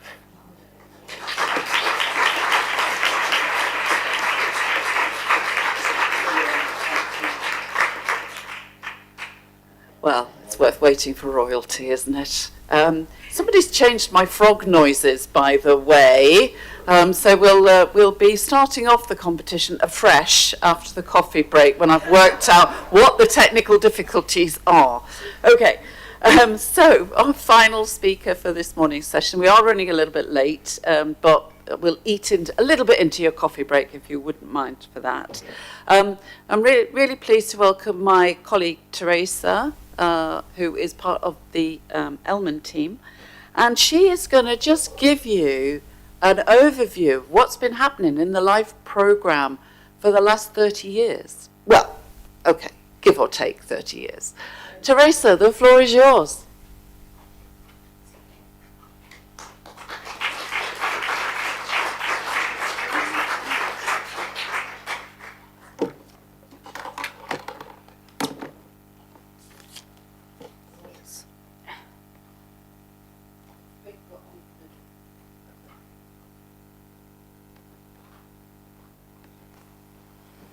Thank you, Lynn. Good morning, everyone. The main purpose of this presentation is to share the contributions of the LIFE program to the conservation of endangered amphibians and reptiles, providing an overview of LIFE projects, highlighting lessons learned, as well as critical points for the future.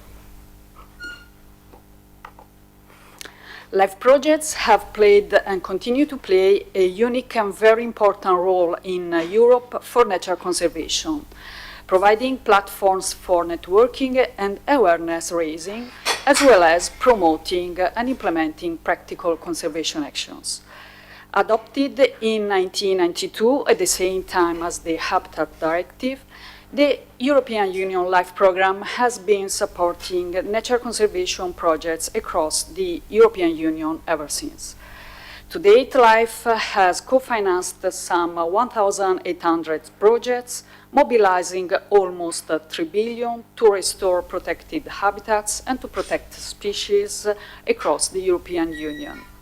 They contributed to the conservation of more than 750 different species and more than 6,000 nature sites, Natura 2000 sites, which is a truly impressive achievement for what remains a very small fund, representing less than 1% of the European Union budget. There have been different LIFE funding program rounds since 1992 to date. Looking to the past, considering the distribution per taxonomic group of the LIFE projects co-financed in 1992-2017, it turns out that the majority have focused on birds and mammals, which with a bias towards charismatic species, like, for example, Ursus arctos. It is to be noted that according to studies conducted by IUCN on behalf of the EU in 2009, more than half of all European red-listed amphibians and reptiles are in decline, which means that they are more at the risk than European mammals and birds. In its first 25 years, the LIFE program has supported some 250 projects benefiting amphibians and reptiles, which correspond to 14% of the total number of projects.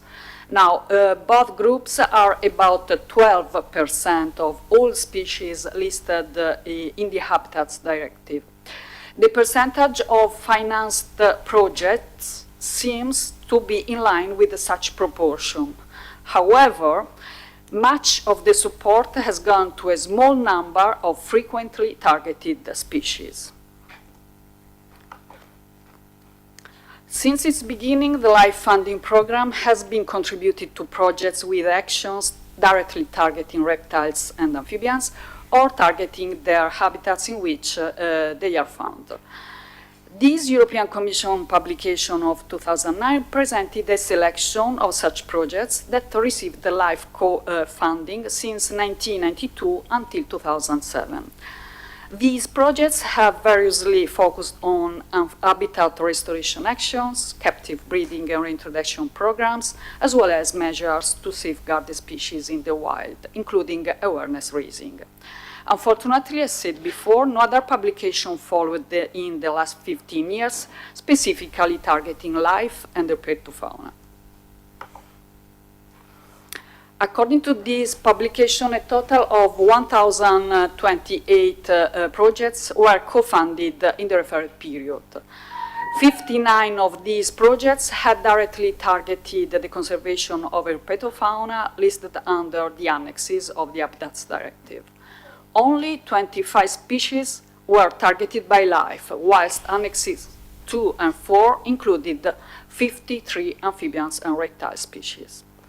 The species most frequently included in projects was the loggerhead turtle, Caretta caretta, with 18 projects, mainly in Greece, Spain, Italy, and Portugal. This is not surprising, as the turtle is an emblematic and well-known reptile species and considered a conservation poster boy, making it easier to find support and establish partnership for a LIFE project proposal. With some exceptions, most amphibians and some reptiles had few projects. Still, the same publication indicates that more than 2/3 of the projects targeting A and R were concentrated in Italy, Spain, and Greece. This is to be expected, as the largest number is located in the Mediterranean biogeographical region. In addition, Italy and Greece are home to the main nesting sites of Caretta caretta. Looking at the present, some premises must be made because, unfortunately, as said, we do not have more recent official publications on LIFE for A and R. All LIFE projects from 2005 to 2022 have been mapped as far as possible by project selection in the LIFE public database. For this reason, cumulative data should be taken with caution.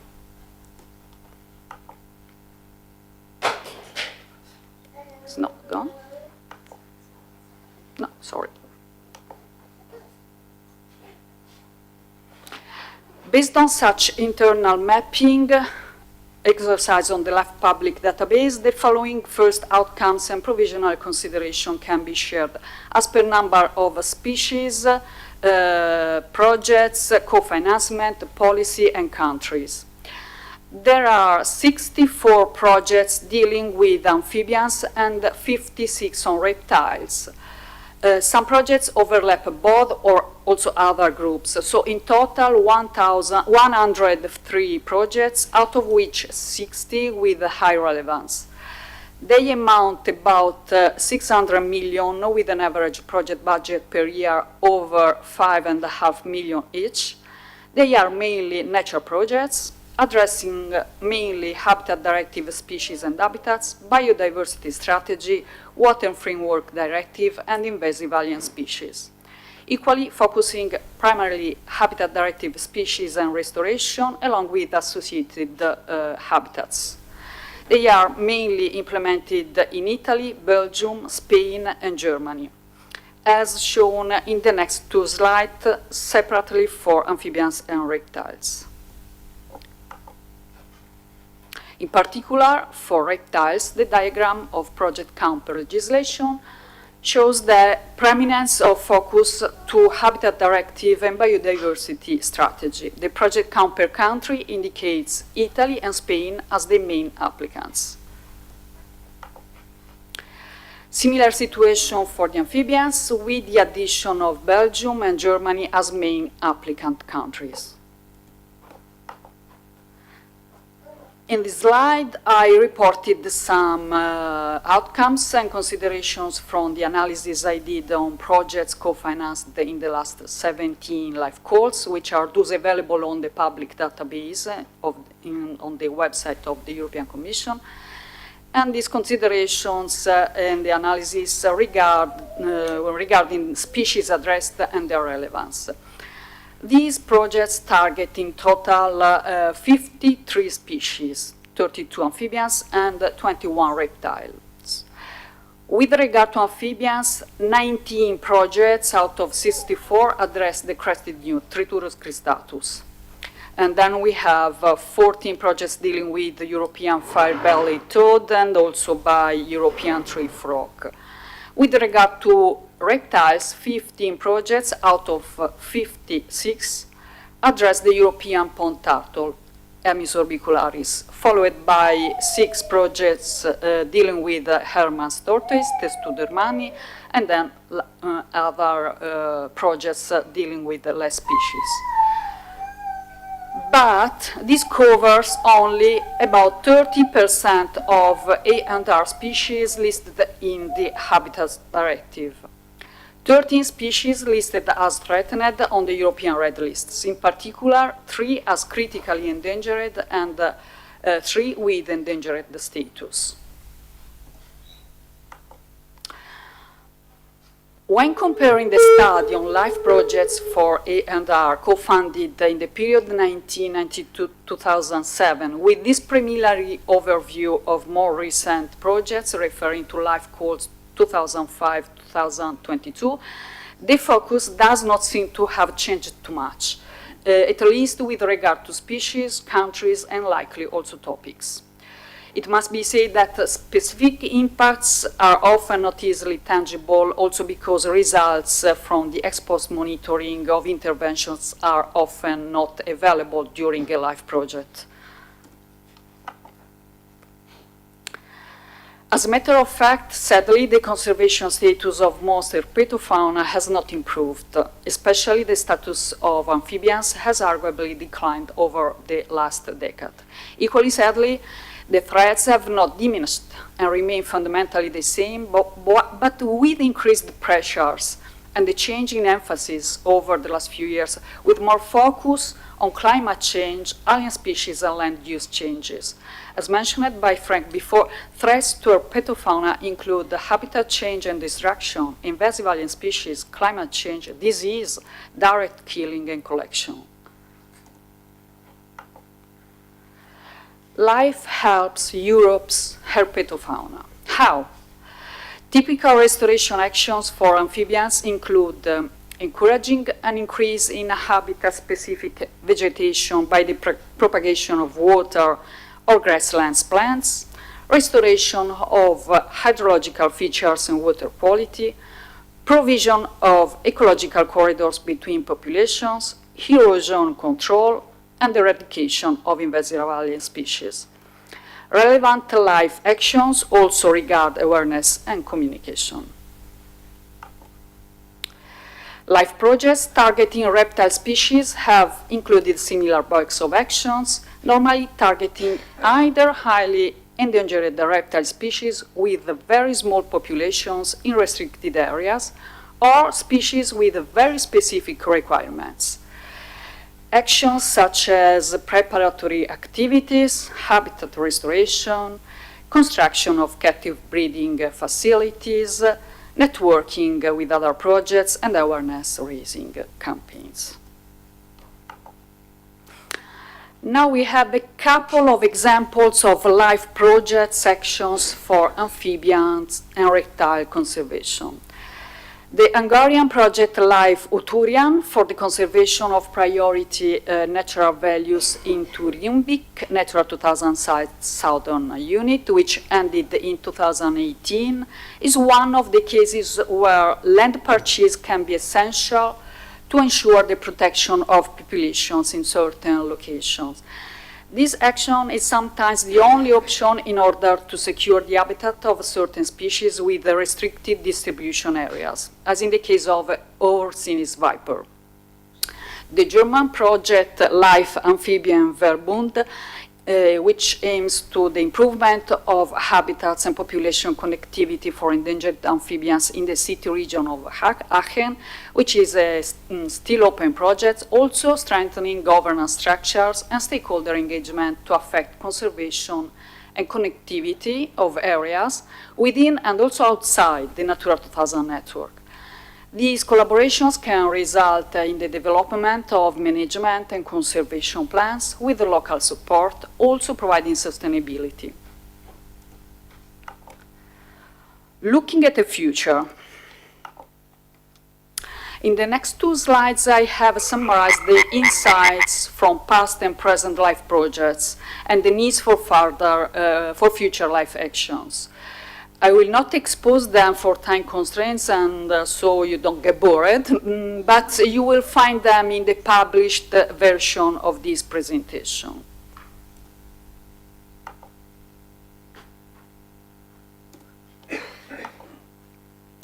In brief, future focus should be on prioritized species and sites to address other endangered species and related habitats, improvement of knowledge, including monitoring, also ex-post interventions, adaptations to climate change effects, prevention and control of invasive alien species and disease, integration of policy and planning, sustainable finance. Finally, it is certain that life projects will continue to play a vital role in reversing the decline of biodiversity in the European Union. So our invitation is to increase efforts and apply for a life calls for proposal. Here you can find some references for further information, included the links to the European Commission website.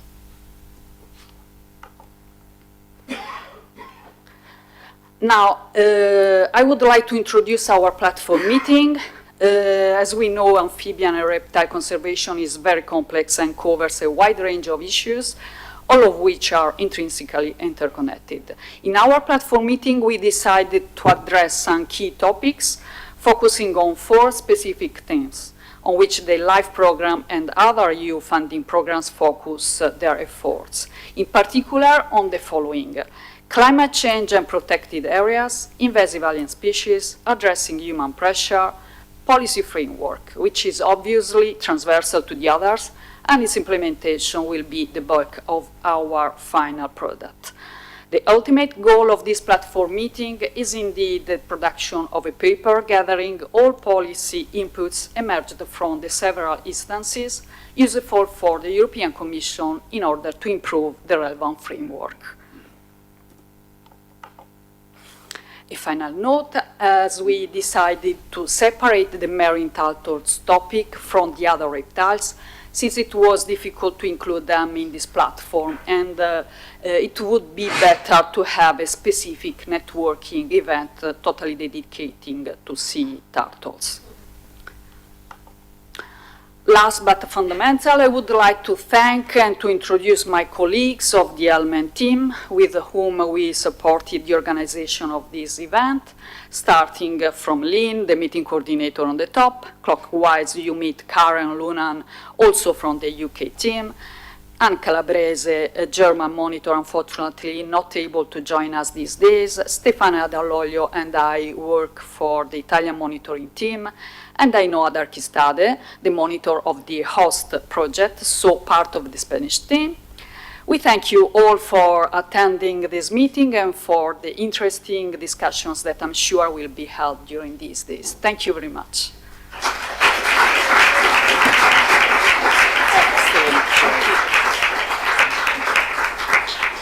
Many thanks, Teresa. What an excellent job. Teresa, you're supposed to be at the front. Okay. So we are running low on time. I am going to take a few questions, but before we do, just to, because I know we're going to get this question, yes, all of the presentations that are being given today and tomorrow will be available. They will be posted up on the website. They will be accessible through your QR code, okay? We're trying to be as paperless as we can. Great, fabulous. Okay, I'm going to pinch a little bit of coffee time for any questions that you might have for any of our wonderful experts today. Pop your hand up if you've got a question. Any questions in the room? And who is monitoring the chat today for this one? No, you're not allowed to tell people not to ask you a question, Marta. You do know this, don't you? Okay. Well, I'm going to ask a question, okay, and I'm going to ask Pepper. Pepper, it's very difficult. Well, no, I'm not going to say that, okay. There's been comments about it's a bit difficult to access the LIFE program. My own opinion is if you're getting money, you know, put the effort in. It's not that difficult, really. Especially, yeah, it's true.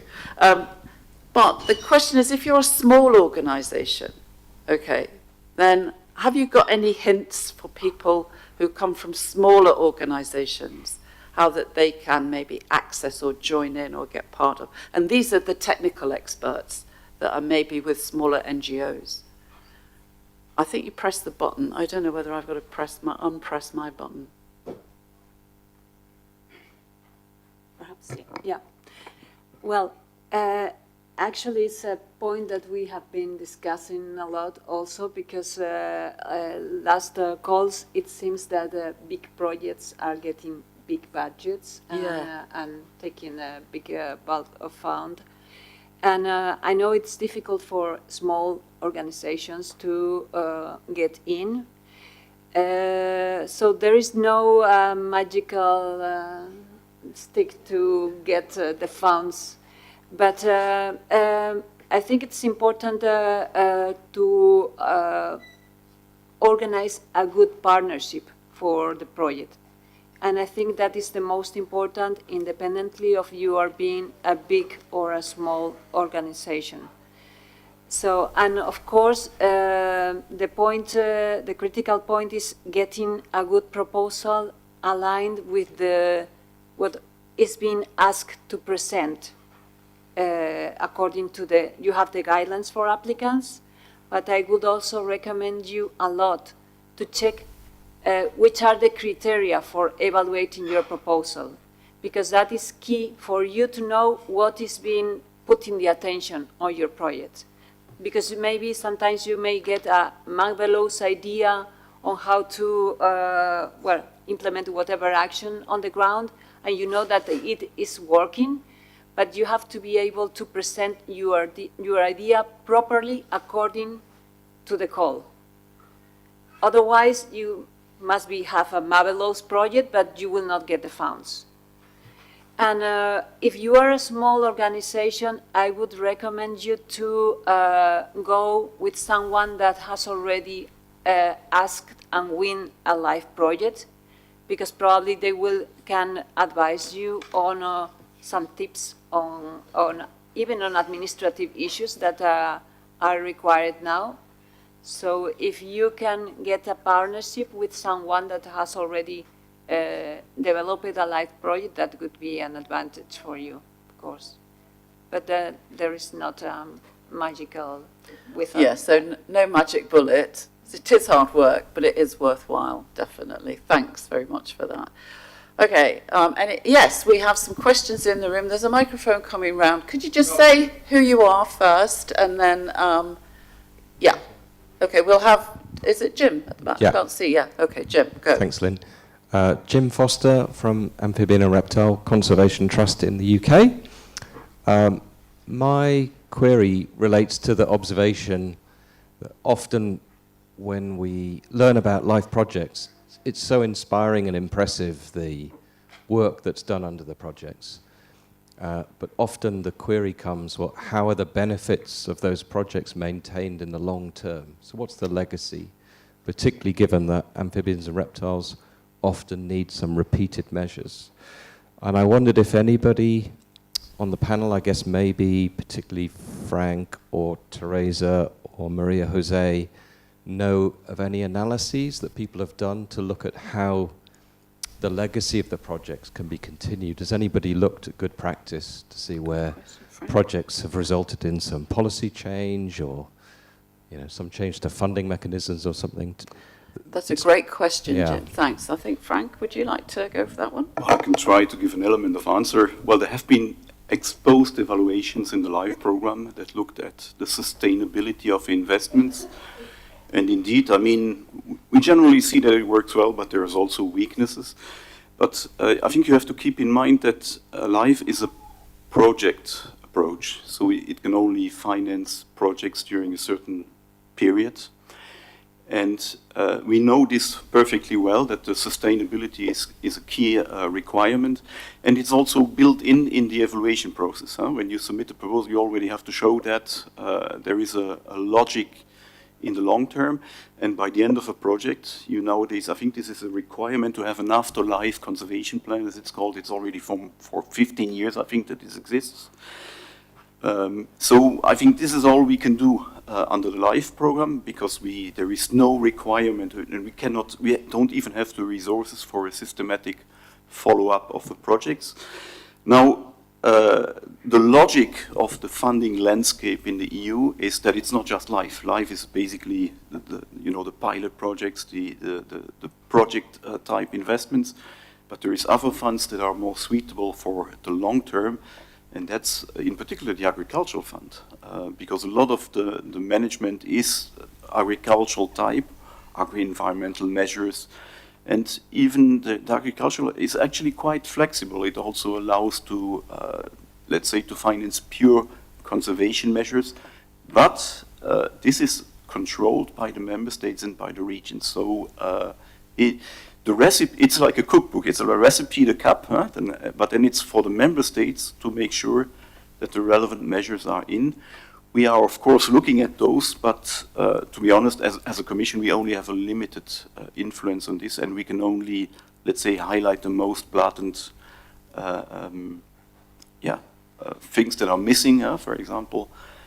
But I think that's the overall logic, and I think at this stage there is, until now at least, we have no possibility for any dedicated long-term financing for nature conservation in Europe, in the European budget, that would be specifically dedicated to that. So we have an integration approach, and I honestly, politically speaking, I doubt that this will change in the future, and that we would be able to really have a stronger steer to support long-term financing. So that's the reality, unfortunately. And we know, of course, that in some member states it works very well and in others less. Now, I think we are always interested in information to know where things really work not very well, and to see what can be done, because sometimes there is things that can be done. Do you want to add, Pepper? I think you've got to switch yours off, Frank. Oh, right. Try now. Yeah, Sorry. I would like to add just a brief note. I think, for example, it is important what I was mentioning before, that sometimes people, when is implementing a project, is not realizing on the relevance of providing the outcomes of your project to policymakers and to even to local authorities. From life, we are trying to press to the beneficiaries of the project to, by the end of the project, to, let's say, draft any kind of report with that kind of recommendations to present to policymakers, or if you are drafting an action plan for a specific species, try to actively promote the outcomes or this action plan to the relevant authorities for its publication, or for taking into account not only uploading your conclusions or your action plan in the website, but taking active actions for dissemination of those outcomes and the action plan. Because finally, I have found many people telling me, oh, but it's not worthy. Why I have to take effort to do this? I just want to go to the field and watching the amphibians and the reptiles and so on. That is, but I think even if we are not conscious, that is important. We have to be there pressing, and otherwise we will not get their attention. So I think it's important to present the results of your projects to the relevant authority. For example, I was visiting a project recently, not on amphibians, on birds, and they were having the regional authorities here in Spain involved in the project, and I was telling them this, by the end of the project, we would like you to get which are your recommendations and priority actions that those regional authorities that are also partners in the project that should be taken. And the coordinator was telling me, oh, but they could not be very fond of that. They could not agree with what we are proposing. And I said, I'm sorry, but if you are scientifically based recommendations, that should go and present to them, even if they are not very comfortable with that. So that's an important point that I think that when you are developing a project, you have to present your conclusions in an active way to the relevant authorities. So please do it. Okay, so be bold, Yeah. right? Okay. Thanks very much for that. I know we did have another question. I'm going to take this other question. I think then I'm going to release you all for coffee. Is it? Yeah, there we go. Great. Would you? Hello? Yeah. Yeah. My name is Pilar, and I have a private consultancy, biological consultancy firm. And currently I work in 2 EU projects, EU life projects. And my question to the Commission here is, for us as a private professional company, the salaries are actually too low. But they are. It's not a problem if you are in a municipality or if you are in the state government or perhaps in a foundation.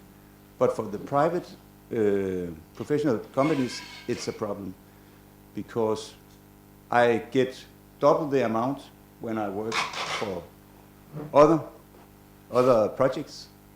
So financially, it's not worth it going the life way, but it's really worth it because of the biodiversity and the things we can achieve. But every day I have actually to have a lesser good income in doing it than I would have otherwise. Is there anything we could do there? Because, I mean, in Northern Europe we have a taxation of around 60%, and it might be otherwise in other countries, but it means that it's actually very little we get out of. So I know it's a complex question, but it's also a very a contentious one, possibly. Well, I think you have to be aware that we are not influencing this. It is you who make the proposal, who tell us basically what your budget is. You are budgeting the project. We are not at all looking at this, and we cannot influence it. I mean, we have to take the project as it is, and of course, when you have a competition between applicants, cost effectiveness is also an issue, but we are aware that the salaries might differ, and also the tax and a lot of things are differing between different member states. Yeah. So the national context is taken into account. But again, I mean, we can only look at what you suggest so I think this is not a question to us, it's a question to your partners or whoever drafted the proposal? No, actually, Frank, at least I'm working together with one of the most experienced life applicants seekers in Denmark, and he's repeatedly told us that there is a certain amount you can get per hour, and then you cannot go up on that. And if now I'm asking you if that's true, perhaps he's wrong, but if it's true, then it's actually a hindrance for private companies to work in the life field. Pepper, have you got a comment on that? No? No. Okay, thank you. There is no specific limit. When we evaluate the proposals, is taken as reference the average salary for each country and for the professional category. But there is no limit on. Okay. I didn't think there was a limit anymore. No. Okay. No. Yeah. Okay. Thank you. Then. Well. Okay. Great. Oh, we've got a happy customer, I think. Okay, I'm going to call that to the end now. I'm going to release you for coffee. So I wonder if we could just have a slight adjustment to the timetable. Could you be back in the room, please, by 11:40? There are Steps for Life people outside who will guide you to where you can get your coffee. But before we leave, can we just say a big thank you to our presenters for this first session for that amazing group of presentations. Thanks very much. Well done, everybody.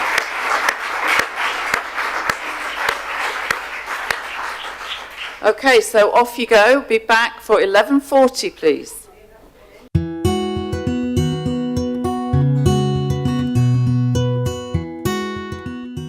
Los caminos de peregrinación son sendas de largo recorrido, donde cultura, historia y tradiciones se funden en un entorno salpicado por pequeñas poblaciones rurales. Los caminos de peregrinación son, además, espacios en los que cohabitan las actividades humanas con la vida salvaje de animales y plantas. La biodiversidad en los caminos es un valor público global que debemos preservar entre todos. Steps for Life es un proyecto enfocado en la conservación de la naturaleza y la recuperación de las especies mediante la mejora del hábitat por el que discurren los caminos de peregrinación. El proyecto se desarrolla en el Camino Lebaniego, atravesando los 12 municipios por los que discurre, desde San Vicente de la Barquera hasta Santo Toribio de Liébana y los 3 ramales del Camino leonés, badiniense y castellano. Además, trabaja también en el tramo del Camino de Santiago portugués, que pasa por el municipio de Vilanova de Gaia. Este proyecto cuenta con un presupuesto de casi 3,5 millones de euros para transformar estos caminos de peregrinaje en corredores verdes, con un enfoque en la dimensión ecológica de la infraestructura cultural y turística que ya existe. Steps for Life incluye más de un centenar de actuaciones, alrededor de 300 áreas refugio, restauración de bosque de ribera, estuarios, hábitats forestales, entre otros. Gracias a la cofinanciación de la Comisión Europea y de las Consejerías de Turismo y de Desarrollo Rural del Gobierno de Cantabria. El proyecto lo ejecuta una agrupación de entidades coordinada por la Fundación Camino Lebaniego e integrada además por la Cámara Municipal Vilanova de Gaia en Portugal, la Fundación FIRE, Amica, Ampros y SEO BirdLife, que han unido sus fuerzas en beneficio de la biodiversidad y la conectividad ecológica.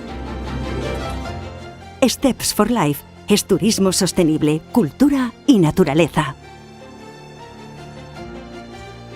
Es trabajo en el terreno y actividades de divulgación y concienciación, una apuesta por la coexistencia del medio natural y rural, con el empleo verde y la inclusión de las personas con discapacidad como valores añadidos.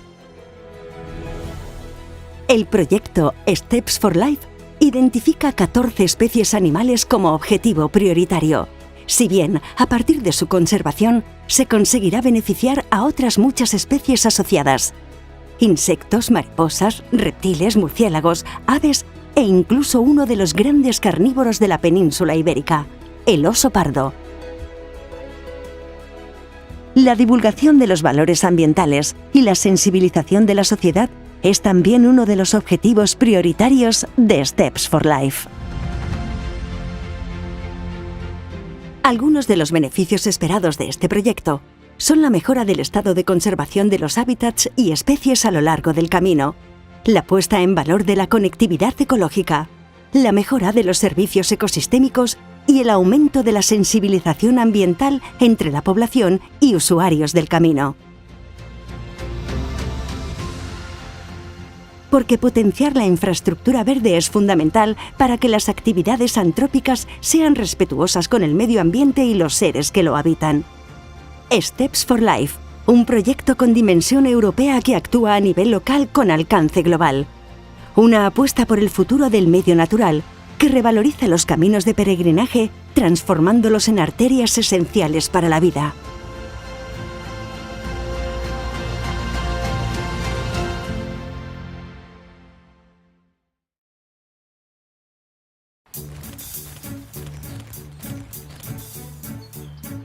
Ciao, sono la testuggine palustre europea Emis orbicularis, ma tu puoi chiamarmi Emis.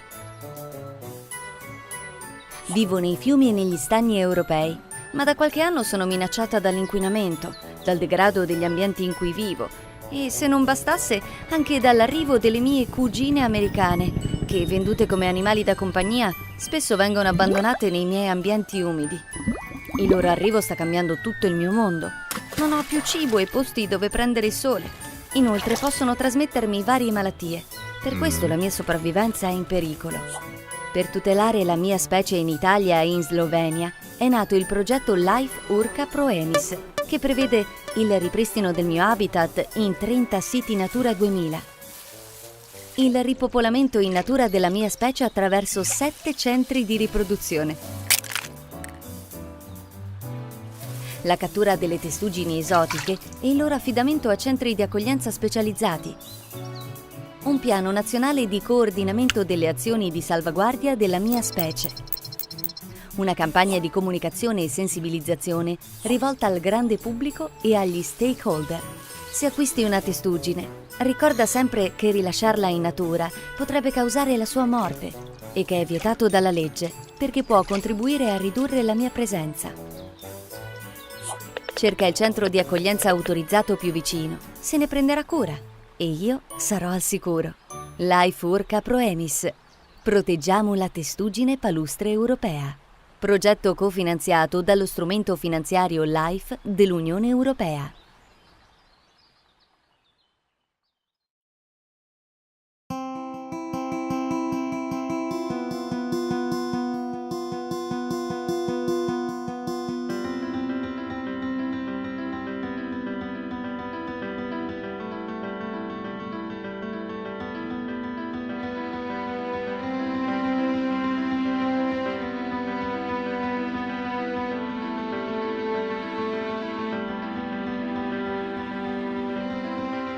El massís del Montseny acull una espècie molt singular i que només habita en aquest lloc del món, el tritó del Montseny. Es tracta d'un amfibi que viu a les parts altes dels torrents de la conca del riu La Tordera, al Parc Natural i Reserva de la Biosfera del Montseny. Les primeres poblacions de tritó del Montseny van ser descobertes el 1979, tot i que en aquell moment es va considerar que pertanyien a una espècie molt propera, el tritó pirinenc.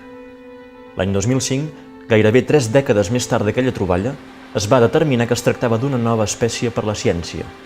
Vam analitzar espècimens animals del tritó pirinenc i de les poblacions del Montseny, que també en aquell moment eren reconegudes com a tritó pirinenc, i les vam comparar utilitzant unes tècniques moleculars que seqüenciem a l'ADN, i llavors vam poder veure que eren dues espècies diferents, és a dir, que no intercanviaven material genètic, que eren poblacions que estaven evolucionant independentment des de feia més d'1 milió d'anys. Les espècies endèmiques són més importants perquè només viuen en aquest indret. Si endèmica, en aquest cas, no és un endèmic polític, vull dir, és endèmic de Catalunya, però també és al mateix temps endèmic de tot el món. O sigui que és molt important, perquè si desapareix aquesta espècie, desapareix aquest llinatge de tota la història evolutiva. El tritó del Montseny viu en torrents amb aigües fredes i ben oxigenades i de substrats esquistosos i pissarrencs, que li permeten amagar-se entre les cavitats de les roques.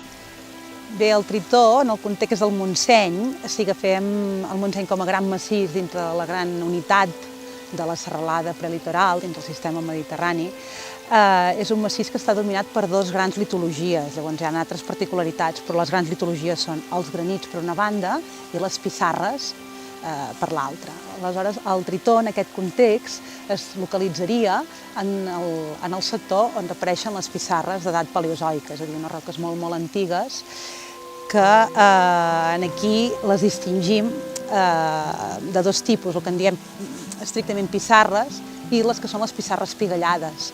Trobem l'hàbitat del tritó tant en pissarres com en pissarres pigallades, però no en els sectors on dominen els granits. El seu cos està adaptat a la vida dels torrents del Montseny. El cap i el cos són aplanats, amb petites berrugues a la pell dorsal i amb ungles còrnies als dits, i gràcies a això pot subjectar-se amb força a les escletxes i així no ser arrossegat pel corrent de l'aigua. És un amfibi principalment actiu a la nit i no respira pels pulmons, sinó per la pell. El tritó del Montseny té la peculiaritat que es mou pel fons dels torrents. Si tingués uns pulmons ben desenvolupats, suraria i seria arrossegat pel corrent. Per això té uns pulmons reduïts, que són vestigials i no funcionen realment. Respira per la pell i la boca i l'aigua ha d'estar a una temperatura molt baixa perquè contingui molt oxigen, cosa que facilita la respiració del tritó. Pel que fa a la reproducció, té lloc principalment durant la primavera, però ocasionalment també es pot produir la tardor, i tot el cicle vital el fa dins de l'aigua. Una altra de les particularitats d'aquesta espècie és que les poblacions es troben distribuïdes en dues zones diferents del riu la Tordera. En distingim la varietat oriental i l'occidental. L'espècie geogràficament està distribuïda en dos sectors poblacionals, oriental i occidental, a banda i banda de la conca de la Tordera, i amb marcadors moleculars, amb marcadors genètics, hem pogut establir que aquesta separació, aquests dos nuclis, no es troben, o sigui, no ha hagut intercanvi d'individus entre aquests dos nuclis des de fa aproximadament uns 180.000 anys. Aquest fet no només es manifesta en diferències genètiques, sinó també en trets morfològics ben evidents.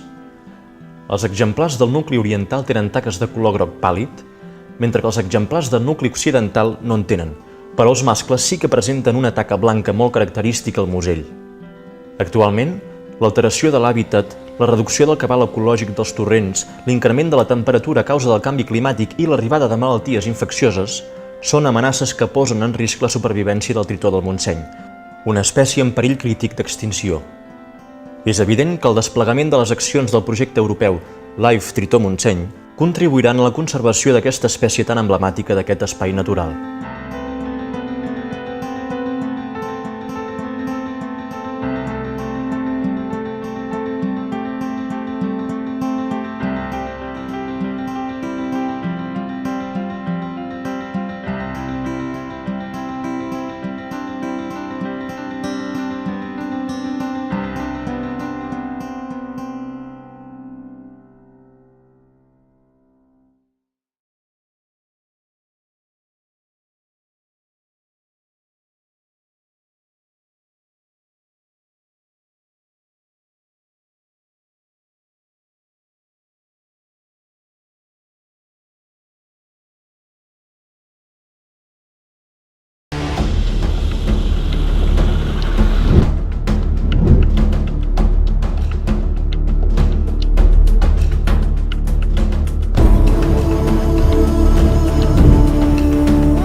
Nyár a Kiskunságban.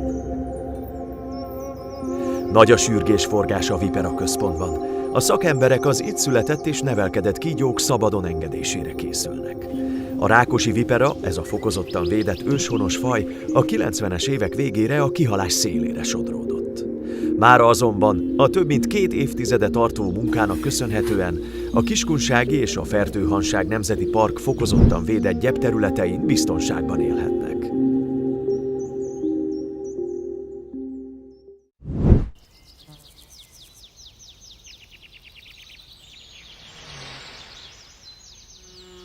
Az új környezethez történő minél könnyebb alkalmazkodás segíti, hogy a kibocsátási helyszínekre a kígyók számára már ismerős, a Vipera központ szabadtéri terráriumaiban megszokott kerámiából készült, 80 cm mély, földbeásott mesterséges telelőüregek kerülnek.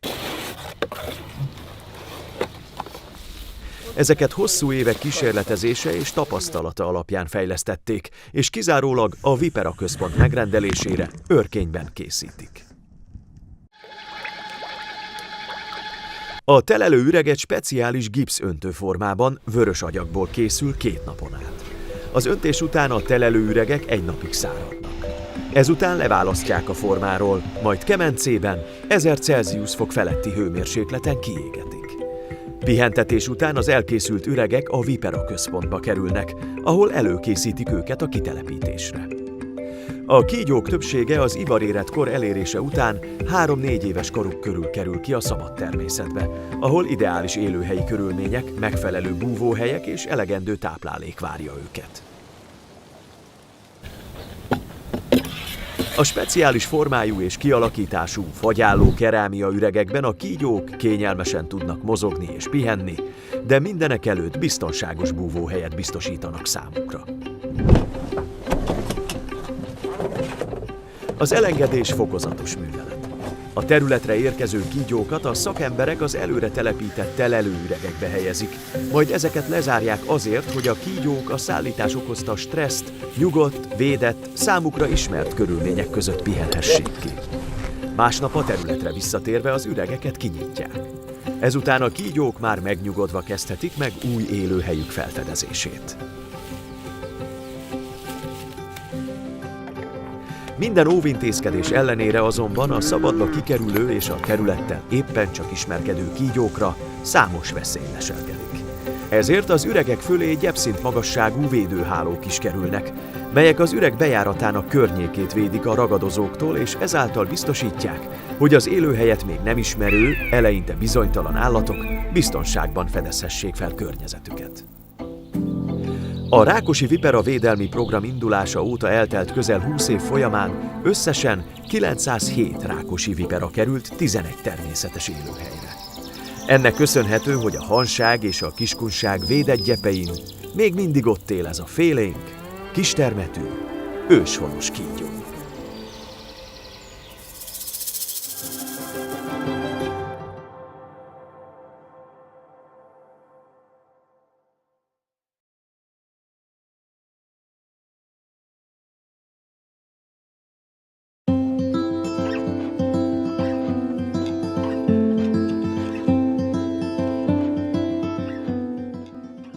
Amphibian and Reptile Conservation is a national wildlife charity dedicated to the conservation of 2 important groups of animals. These comprise the newts, frogs and toads, and the snakes and lizards. We were founded in 2009, but prior to that we came from an organisation called the Herpetological Conservation Trust, which was founded some 20 years before. We undertake a whole range of activities to conserve these species, including managing nature reserves, running national recovery programmes, running science and monitoring programmes. Our interests cover all of our native species, but they also extend into Europe and into the overseas territories as well. We're now looking to launch our new strategy, which will take us through to 2030. And this focuses on 4 different themes. One focuses on conserving our native fauna. The second one looks at improving our understanding and the science that underpins our conservation work. Thirdly, we're looking at how to provide more opportunities for people to get involved in the conservation of these species. And the fourth theme looks at the sustainability, so we can maintain our impacts into the future. One of the main ways we're taking forward nature conservation is through managing nature reserves, and we currently manage around 80 nature reserves covering around 2,000 hectares of land, mostly heathland and mostly in the southern Britain. We do have other sites around the country, and one of our themes going forward is to look how we extend the geographic range and the range of species that are covered by our nature reserve series, not only to conserve the species but also to provide demonstration sites and provide greater opportunities to engage people. We run and manage a range of recovery programme projects for a variety of species. In particular, we've focused on the rarer species in the past, with notable successes for sand lizards, for natterjacks, and for the pool frog, which has been reintroduced from having become extinct in the country. But as we look forward, we're going to more actively engage the fuller range of species, and in particular the more widespread species, which themselves are suffering serious declines.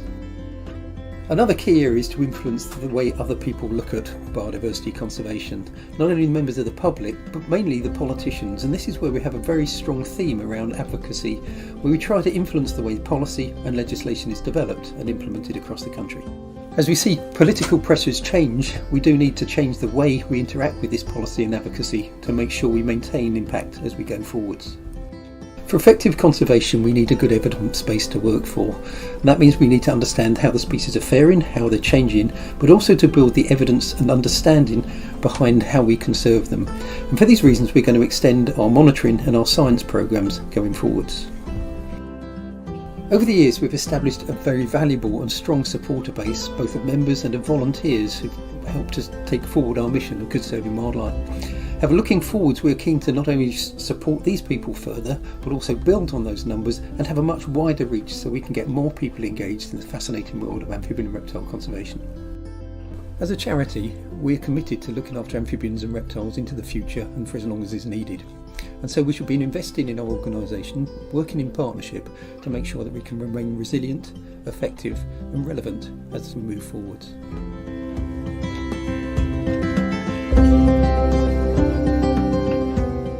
Reptiles and amphibians are an important part of our natural history. They're deeply rooted in our culture, and yet many are under threat both nationally and internationally. Their habitats are degrading, and some are even disappearing altogether. There are many threats to these, with increasing pressures on the environment, with climate change, and increasing human demands for the natural environment. However, at the same time, we are seeing an increase in environmental awareness across society, and also a greater understanding of how the environment benefits our health and our well-being.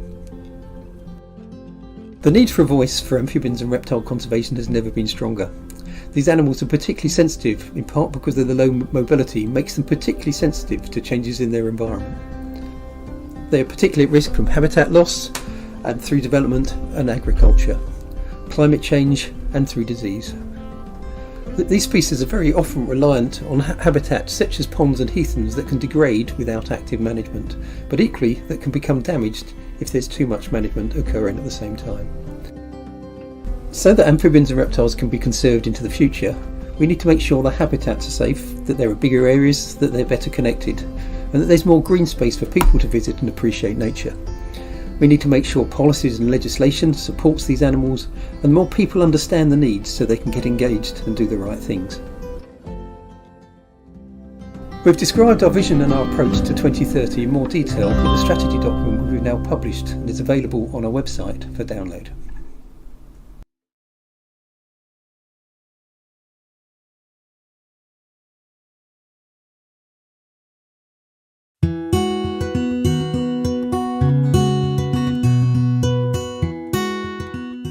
Los caminos de peregrinación son sendas de largo recorrido, donde cultura, historia y tradiciones se funden en un entorno salpicado por pequeñas poblaciones rurales. Los caminos de peregrinación son, además, espacios en los que cohabitan las actividades humanas con la vida salvaje de animales y plantas. La biodiversidad en los caminos es un valor público global que debemos preservar entre todos. Steps for Life es un proyecto enfocado en la conservación de la naturaleza y la recuperación de las especies mediante la mejora del hábitat por el que discurren los caminos de peregrinación. El proyecto se desarrolla en el Camino Lebaniego, atravesando los 12 municipios por los que discurre, desde San Vicente de la Barquera hasta Santo Toribio de Liébana y los 3 ramales del Camino leonés, badiniense y castellano. Además, trabaja también en el tramo del Camino de Santiago portugués que pasa por el municipio de Vilanova de Gaia. Este proyecto cuenta con un presupuesto de casi 3,5 millones de euros para transformar estos caminos de peregrinaje en corredores verdes, con un enfoque en la dimensión ecológica de la infraestructura cultural y turística que ya existe. Steps for Life incluye más de un centenar de actuaciones, alrededor de 300 áreas refugio, restauración de bosque de ribera, estuarios, hábitats forestales, entre otros. Gracias a la cofinanciación de la Comisión Europea y de las Consejerías de Turismo y de Desarrollo Rural del Gobierno de Cantabria. El proyecto lo ejecuta una agrupación de entidades coordinada por la Fundación Camino Lebaniego e integrada además por la Cámara Municipal Vilanova de Gaia en Portugal, la Fundación FIRE, AMICA, AMPROS y SEO BirdLife, que han unido sus fuerzas en beneficio de la biodiversidad y la conectividad ecológica. Steps for Life es turismo sostenible, cultura y naturaleza. Es trabajo en el terreno y actividades de divulgación y concienciación, una apuesta por la coexistencia del medio natural y rural, con el empleo verde y la inclusión de las personas con discapacidad como valores añadidos. El proyecto Steps for Life identifica 14 especies animales como objetivo prioritario. Si bien, a partir de su conservación, se conseguirá beneficiar a otras muchas especies asociadas. Insectos, mariposas, reptiles, murciélagos, aves e incluso uno de los grandes carnívoros de la península ibérica, el oso pardo. La divulgación de los valores ambientales y la sensibilización de la sociedad es también uno de los objetivos prioritarios de Steps for Life. Algunos de los beneficios esperados de este proyecto son la mejora del estado de conservación de los hábitats y especies a lo largo del camino, la puesta en valor de la conectividad ecológica, la mejora de los servicios ecosistémicos y el aumento de la sensibilización ambiental entre la población y usuarios del camino.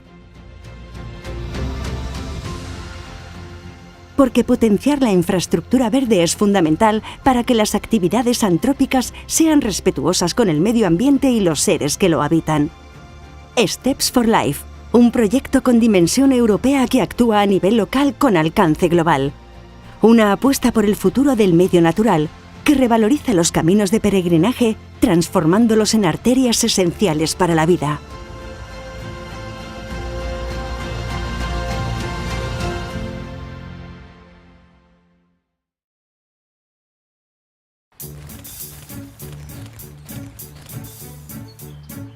Ciao, sono la testuggine palustre europea Emis orbicularis, ma tu puoi chiamarmi Emis. Vivo nei fiumi e negli stagni europei, ma da qualche anno sono minacciata dall'inquinamento, dal degrado degli ambienti in cui vivo e, se non bastasse, anche dall'arrivo delle mie cugine americane, che, vendute come animali da compagnia, spesso vengono abbandonate nei miei ambienti umidi. Il loro arrivo sta cambiando tutto il mio mondo. Non ho più cibo e posti dove prendere il sole. Inoltre possono trasmettermi varie malattie. Per questo la mia sopravvivenza è in pericolo. Per tutelare la mia specie in Italia e in Slovenia è nato il progetto Life Urca Proemis, che prevede il ripristino del mio habitat in 30 siti Natura 2000. Il ripopolamento in natura della mia specie attraverso 7 centri di riproduzione. La cattura delle testuggini esotiche e il loro affidamento a centri di accoglienza specializzati. Un piano nazionale di coordinamento delle azioni di salvaguardia della mia specie. Una campagna di comunicazione e sensibilizzazione rivolta al grande pubblico e agli stakeholder. Se acquisti una testuggine, ricorda sempre che rilasciarla in natura potrebbe causare la sua morte e che è vietato dalla legge perché può contribuire a ridurre la mia presenza. Cerca il centro di accoglienza autorizzato più vicino, se ne prenderà cura e io sarò al sicuro. Life Urca Proemis. Proteggiamo la testuggine palustre europea. Progetto cofinanziato dallo strumento finanziario LIFE dell'Unione Europea.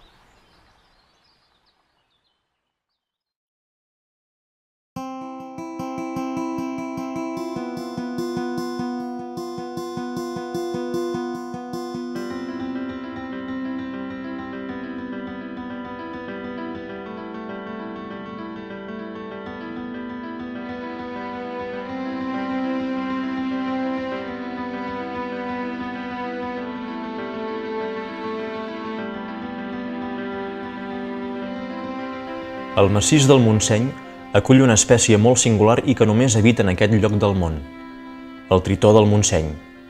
Es tracta d'un amfibi que viu a les parts altes dels torrents de la conca del riu la Tordera, al Parc Natural i Reserva de la Biosfera del Montseny. Les primeres poblacions de tritó del Montseny Van ser descobertes el 1979, tot i que en aquell moment es va considerar que pertanyien a una espècie molt propera, el tritó pirinenc. L'any 2005, gairebé 3 dècades més tard d'aquella troballa, es va determinar que es tractava d'una nova espècie per la ciència. Vam analitzar espècimens animals del tritó pirinenc i de les poblacions del Montseny, que també en aquell moment eren reconegudes com a tritó pirinenc, i les vam comparar utilitzant unes tècniques moleculars que seqüenciem a l'ADN, i llavors vam poder veure que eren dues espècies diferents, és a dir, que no intercanviaven material genètic, que eren poblacions que estaven evolucionant independentment des de feia més d'1 milió d'anys. Les espècies endèmiques són més importants perquè només viuen en aquest indret.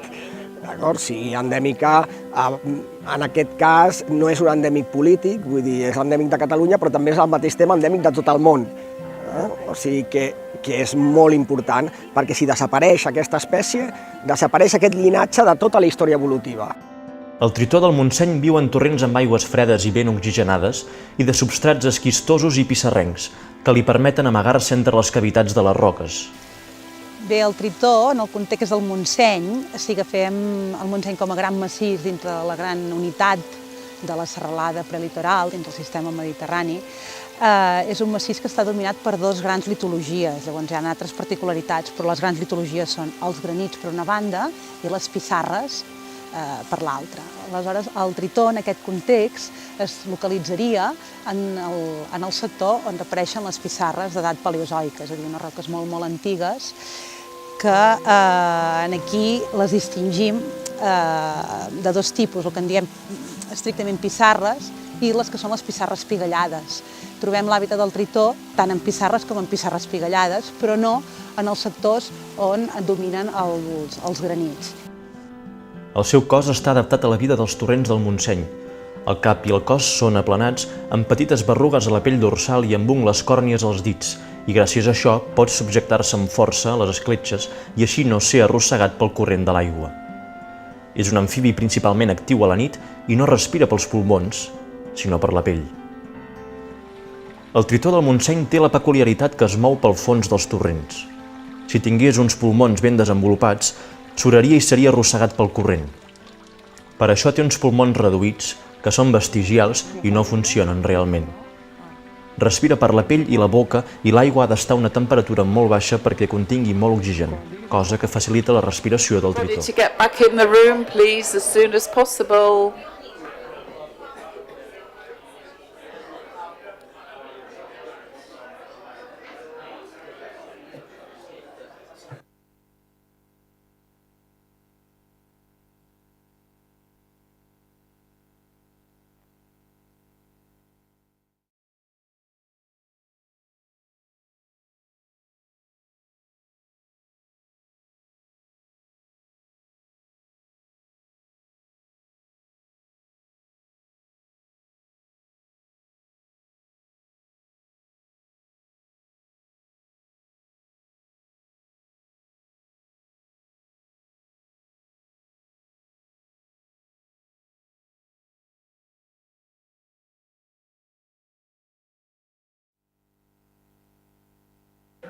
Are Jonathan and Raphael in the room? If they would, could they please join us? There he is. Didn't take a hint, you see, that everybody else was sitting up here. Rafa, are you there? Come on, Rafa. Get a move on. Excellent. Okay, I still think we've got some colleagues upstairs enjoying the coffee. There's no one left upstairs? Oh, okay, all right, we're ready to rock and roll. Great, so welcome back, everybody. Hope you're enjoying your coffee break here in the Palacio, and sorry for everybody that we are running a bit late, but it's the nature of these things. Now, I did mention earlier that we had a bit of Herpetofauna royalty. We've got a bit more for you in this next session.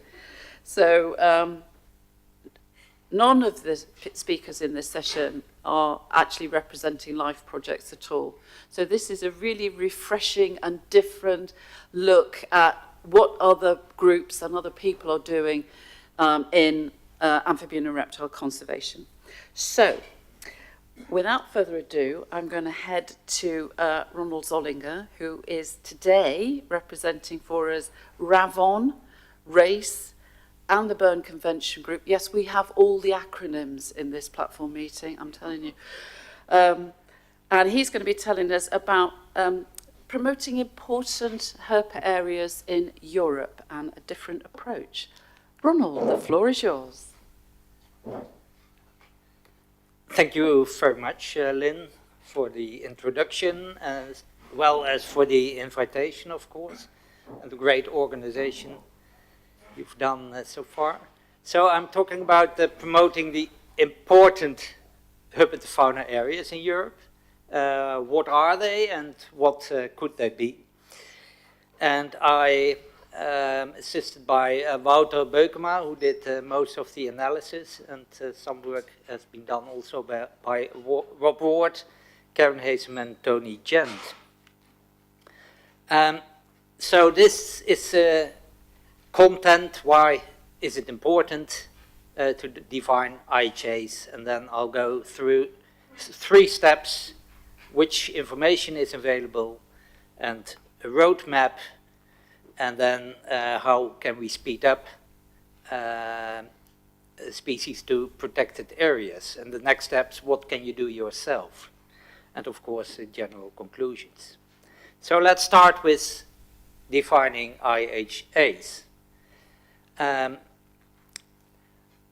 So this morning we saw that most of the amphibian reptile species are in decline, so I don't have to repeat all the graphs, but here you see again that it's quite bad for the amphibians, but for reptiles as well. And the purpose of the IHAs is identify the areas of significance for both species and also for their habitats. And to do this also on a transparent and reproducible way. And next to that, it's interesting and important for raising awareness. And also, like Frank spoke this morning about the biodiversity strategy and the 30% goal of land areas. And some of the countries have already 30%, but a lot of countries don't have, and then it's interesting to look if areas that can be added with hotspots of Herpetofauna. So IHAs may be selected from existing protected areas networks, but maybe also new areas may be needed. And for defining IHAs, you need a good distribution knowledge on those species groups. And there are good examples where, of species groups where they did this exercise before. Those are the important bird areas, IBAs, and the butterflies, the prime butterfly areas. So Anton Stumpel and Keith Corbett started the idea of important herpetofaunal areas in the beginning of 2000. And then we picked it up later on, presented the poster in Milan. I brought this poster with me, but it's still underway because the luggage didn't arrive yet, but hopefully it will be during this conference. So I can tell you more about the poster. What are the real challenges? Well, the most recent European Herpetofauna Atlas is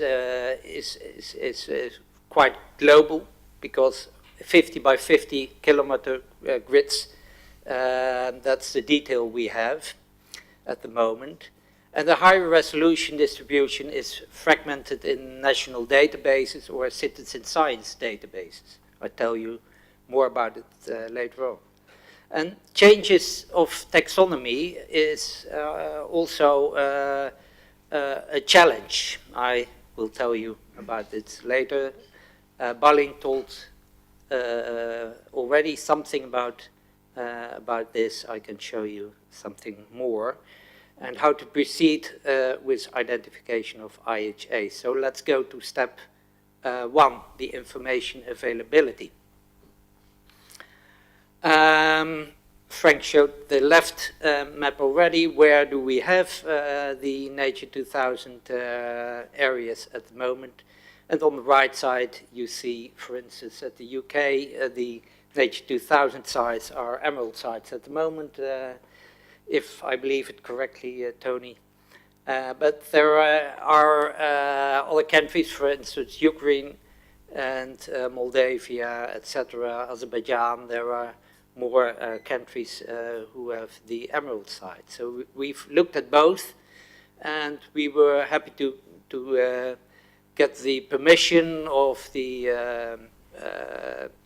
European Committee of Frank Vasse and from the Council of Europe to use the database with the sensitive species, because that's important to have the detailed database of both.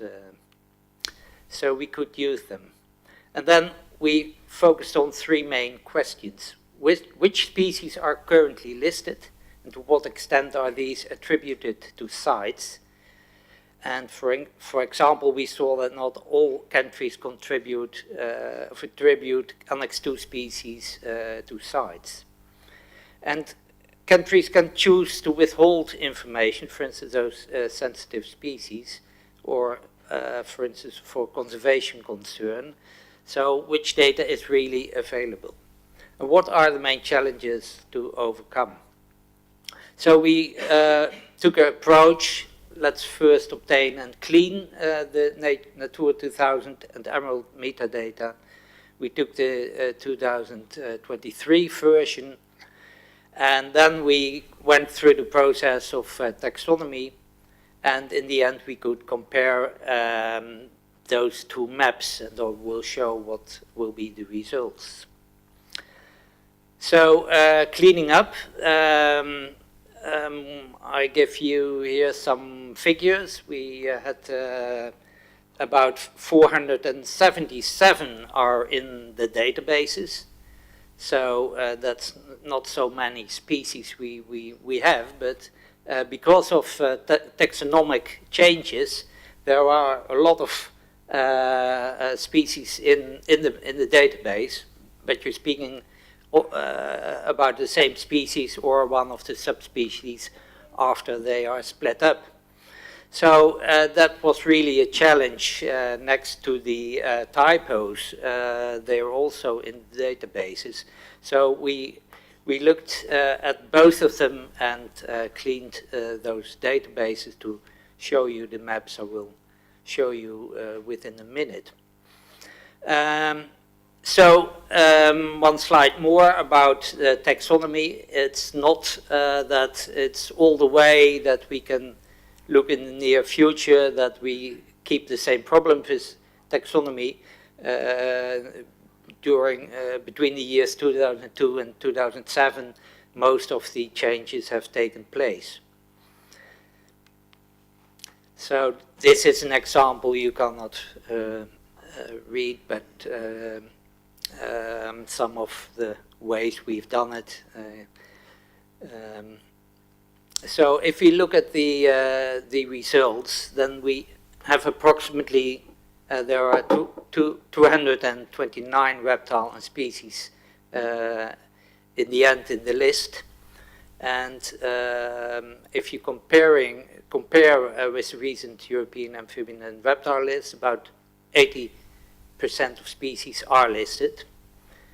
And between the countries, as I said before, its attribution to sites is not consistent between all member states. That leads to gaps on the maps. And there is also that there are protected areas who are designated for other species groups, which contain reptiles, maybe quite important populations of reptiles, but these are not listed for the sites. So now I'm going to show you the differences in maps. On the left side you see the atlas data, and on the right hand side you see what's on the 50 by 50 kilometer grid when you show it from the N2000 and Emerald sites. And in the southern Belgian region, we see that even the designated areas are even better provided with herb species than we have got in the atlas data set. But if you go to the central part of Europe and the central part of Spain, then it looks quite similar. But on the left-hand side, you see that there are far more hotspots of amphibians in western and central part of Europe.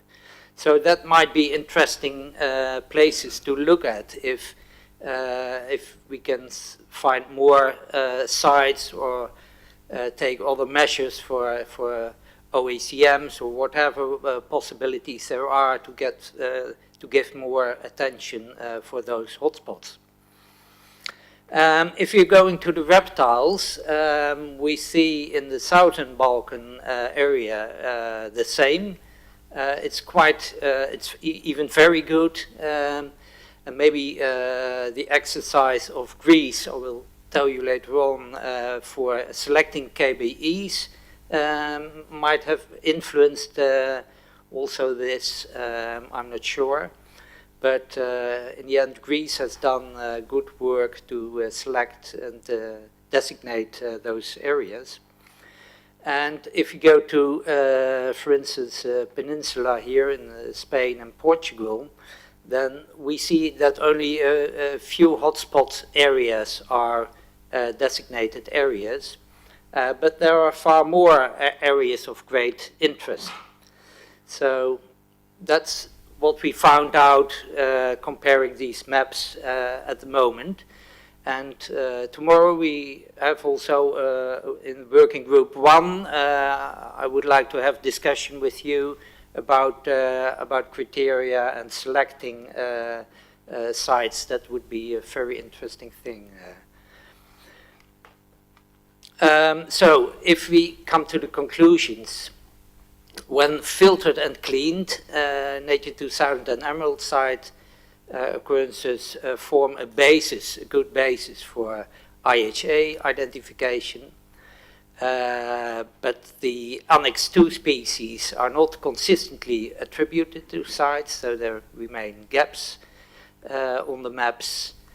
And in fact, the 50 by 50 grid is too coarse to look exactly at what sites you have to look at. So Balint told already that we are busy with a 10 by 10 kilometer grid atlas by the SEH group, the mapping committee group. And that would be a good thing if we have that map to look at these data again. So what can be the roadmap for to move forward for the identification? So I told you the use of those sites is a very good basis. We have to revise the metadata if you want to use them, and adopt the key biodiversity areas would be also a good opportunity. Use other distribution data sources as well. Well, let's go to the KBAs. So in KBAs, they're not looking only at amphibian and reptile species. I won't tell you this species, the sound of this species, otherwise we have to change the quiz for the second time. But I worked on the species for some years, so that's...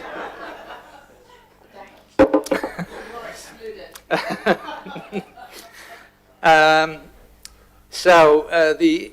KBA area approach aims to identify, map and promote the conservation of the most important places, and they are selected on various criteria. So it's not only the threat status, but also assemblages of species and irreplaceability.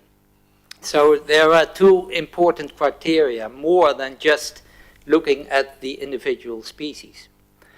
And it's the KBA is a national-driven process, and you can get support for that as well. And I will show you. Well, I show you first another map. I forgot. There is why are criteria quite important? If you look at reptiles, you see that endemism's richness so richness and endemism is both high in the southern part of Europe.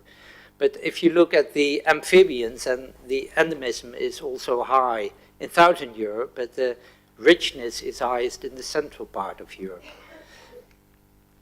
So now about Greece. So these areas in Greece, the KBAs, contain a lot of Herpetofauna species, like we already saw on the maps I showed before. Maybe they are quite large, but maybe the connection might be also interesting to look at. But I think they have done quite good work in regard of the herbs. And for a lot of other countries who don't have so much species, it's also on national criteria interesting, although you can do this also for Italy and Spain and so on. So in the UK, they looked at 3 criteria. They are known also from the KBAs, the A1, A2, and the B1. And the B1 is interesting because that shows the assemblages so the number of species and the top 10% priority.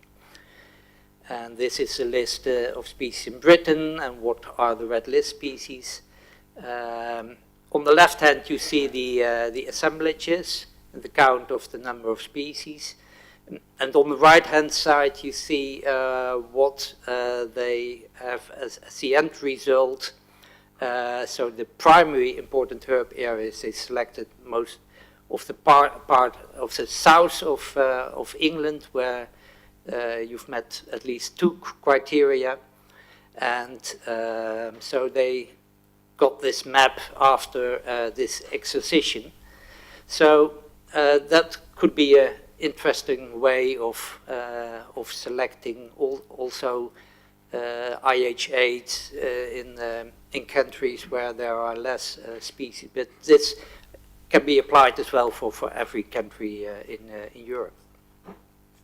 So the third step, because we have partly lack of data, can be a way of speeding up the data set. And we have taken one example with the great crested newt, and we used the iNaturalist data for that. And if you look at the maps of the great crested newts, I'll go a little bit faster because maybe I have to speed up. But this is the map of where you see the places where observations of great crested newts are. And if you compare them with the known sites, you get in the end this map. And you see that there are, maybe it's difficult to see, but the blue areas are in fact areas where they're not designated areas, so not listed sites. So you can find with citizen science data sets also where do species occur, even also quite in detail, because the atlas data are not in detail because we saw the 50 by 50 grid, but that gives also opportunities to look at the exact details and data. And otherwise you have to look at all the national data sets and gather them. So, well, you can get an increase of 70% of sites, and I think this is a quite well-known species, of course, in most of the countries. But what the next steps, what can you do yourselves? You can have local actions on a national level, like ArcTrust did with their approach of the IHAs. You can do it also at the European level, because we saw already that there are more hotspots areas, and maybe there are also areas where we do not know enough which species actually are on these places. And then distribution modeling could be a very interesting way of getting hold of these sites. So adapt criteria to the national situation, like the UK, built on the existing protected area network, and you can use also the KBA and the support they can give you. So in the end, the key messages are it forms a good basis for IHAs, the designated areas we already have. And I think a revision of the data set we've done for a big part, but couldn't finish it because it's quite a lot of work if you do it in all detail. But we could have the most important things filtered out. I think that would be interesting to do. And also, it's important to have to let it take place on a national level, but weigh and compile it at the European level. And the other point is the point 3, step 3 is we can use also other sources of distribution. And the last point is we can use the species distribution modeling. So thank you very much for your attention, and thanks also to some persons of the Council of Europe and the Commission as well. Thank you very much.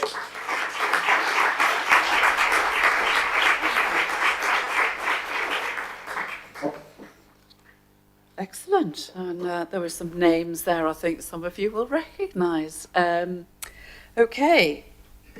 So, your data could help. There's a big question there about all of our life projects going out and collecting all of this information, and are we connecting into some of these resources that we can use for moving forward?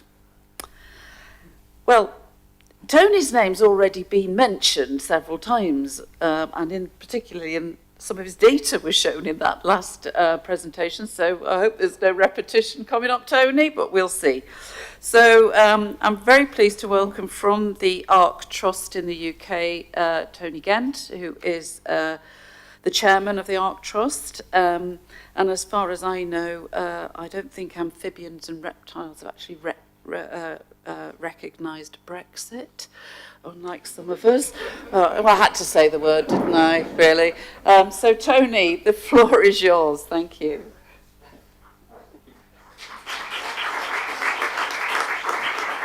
Thank you, Lynn. Just a little correction. I'm Chief Exec, not Chairman of ARC. And also, we do call ourselves Amphibian and Reptile Conservation in the UK. We've added the word trust so we don't confuse everybody with the name of this symposium. I was invited to speak about the EU restoration law, which just goes to show you can take us out of Europe, but you can't take Europe out of us. So I jumped at it and took advantage of it. So let's just have a quick look at what we think the legislation is going to say. And thanks very much for Frank for the great introduction to start with. Well, the proposed legislation is seen as providing a key tool for both environmental and social benefits. And it's also seen as very vital to human well-being. So this is a key framework. This is not just about nature, it's about people. And so it's not only about trying to restore the 80% of habitats that are in poor condition, it's also about trying to bring economic benefits through investing in nature. And I think those are important points to think about when people say, why are you doing all this nature stuff then? Okay, so one of the key things that the law is trying to pick up on is this international agreement of restoring 30% of the degraded habitats globally. And so this is one of the key factors we're going to see echoed in the European law. And the way it's looking to do this is through increasing biodiversity, trying to address mitigating climate change, meeting our international obligations, improving water quality, and then building resilience in, both around preventing natural disasters and also reducing risk to food security and supporting the economy. So these are things we just need to keep echoing to people who are slightly cynical about why we're doing this. But the question is, how does it plan to achieve this? And the focus in the short term was going to be very much around the existing legislation, about trying to make sure that those species that were listed as priorities on the nature directives were restored to favourable levels, and looking at restoring those habitats that were identified within the directive as important. Thereafter, we're looking at improving conditions for pollinating insects, for improving forests, urbans and agricultural ecosystems, improving the marine and river environments. And the way it's going to be delivered is through member states creating restoration plans. Now, the EU law is going to bring in targets. I think this should be 30%, but we can debate that first figure. And the idea is that it sets targets against deadlines. And this is where it differs from the directive, which was very open-ended. This actually tries to put some timelines in, with the aim to try to restore 30% of the degraded habitats by 2030, rising to 90% by 2050. Importantly, from a herp point of view, think about the habitats of the priority species. These should be made favourable both in terms of the extent, but also in terms of the quality from those species' perspective. So it's important that we're actually seeing something targeted towards those species. And it also mentions other targets, such as 3 billion trees to be planted and restoring 25,000 kilometres of rivers. So the key message here is that the scale is big. So what are the implications for our amphibians and reptiles? Well, restoration at scale is vital. It's the only way we're going to start not only cutting the losses of biodiversity, but starting to restore it. But, and there is a big but, by focusing on the large scale, you can lose attention to the detail. And so in particular, we might lose attention to those very specific needs needed by different species for them to survive. When we're looking at restoration, sometimes there'll be a movement away from the traditional management to let nature take over again. And that loss of the open habitats, as Frank was pointing out earlier, could be very significant to reptiles and amphibians. Conversely, we might see very large-scale interventions, possibly re-wetting large areas, large amounts of tree planting, possibly realigning coasts, managing rivers, large-scale removal of invasive species of animal and plant. And these might have positive benefits for some amphibians and reptiles, but they might have significant problems going the other way. One of the other things we need to think about is funding. We will almost certainly need to see a step change in funding, and that's going to bring in different funding streams. And these funding streams might need different criteria, things we're not used to seeing, perhaps commercialisation, fit into some kind of commercial agenda. So why am I here? From the UK, a country not covered by EU legislation or biodiversity strategies. I think the emphasis here is to try to say what's similar and see what unites us in trying to do herp conservation. And it's worth considering those similarities between the activities that we're doing within the UK and elsewhere to see if we can learn from each other and come up with ideas that we can share. And I think one of the key things to look at is that we actually have very similar international obligations. We signed up to the same conventions and the same drivers for a lot of what's going on. But one of the things to really notice is the UK has finally woken up to the fact it is one of the most nature-depleted countries in the world. And as a result, to change that, we need to step up a much greater level of action, a total step change in the way we do things. So similarly, we are now looking at stuff at much larger scales. What I'm going to talk about today is just a little bit about how we're looking to influence certain elements of the landscape, the legislation and policy, landscape recovery and funding. But just to mention that in the UK, the environmental responsibilities are devolved to the 4 separate countries. So my focus will just be looking at England, but the principles can apply elsewhere. So a very quick look at our legislative and policy context. In England, one of the most important drivers is a new piece of legislation called the Environment Act that came in 2021, and that's brought in some legally binding targets based around species. There's one that's based on species abundance, and that's a metric that works out how many beasties there are and how it's going up and down. But unfortunately, it doesn't include any reptiles or amphibians in it. So our number one task is to make sure at the next revision that it does. The other species target that's in there is based around extinction risk. And we do have a red list for our species, so we need to make sure we keep that up to date so that we can feed into this metric. But some of the other key messages that have come out of that legislation are local nature recovery strategies. And these are statutory plans that are required at 48 different regional authorities, making sure that they bring on board conservation plans to enhance nature in their areas. This is tied to a national drive for a thing called the Nature Recovery Network, which is a network of land, not necessarily protected sites, that is seen as being nature rich. And the aim is to get these local nature recovery strategies to do good things. Basically, the focus is very much on habitats. So again, as herpetologists, our challenge is to make sure that the species are seen as relevant. So we have to keep reminding these strategies that there's a reason to look for the species, either around the existing legislation, priority species lists, or even policy mechanisms for designating sites for species. So our job here is to make sure that the reptiles and amphibians are seen as relevant to the authorities that need to do this work. Landscape recovery, this is a sort of piece of jargon that's going around talking about very large-scale conservation. And in particular, it's driven by funding schemes that are working to join landowners together to work together for partnership funding. But one of the things we're very conscious of is that as the scale gets bigger, people are looking to much more extensive management regimes, perhaps this concept of rewilding. Now, rewilding can mean a lot of things to different people. But in essence, a lot of it is allowing nature to take its course, but often bringing in browsing or grazing animals or pigs to make the system more dynamic and to bring back the functionality of those systems. Now, that's fine if the area has no interest at the moment, but if you bring back pigs and cows to areas that are important to reptiles and amphibians, they can have an adverse effect on those populations. Similarly, there's a great big drive to bring back species that have been lost, including species that would be predatory to amphibians and reptiles.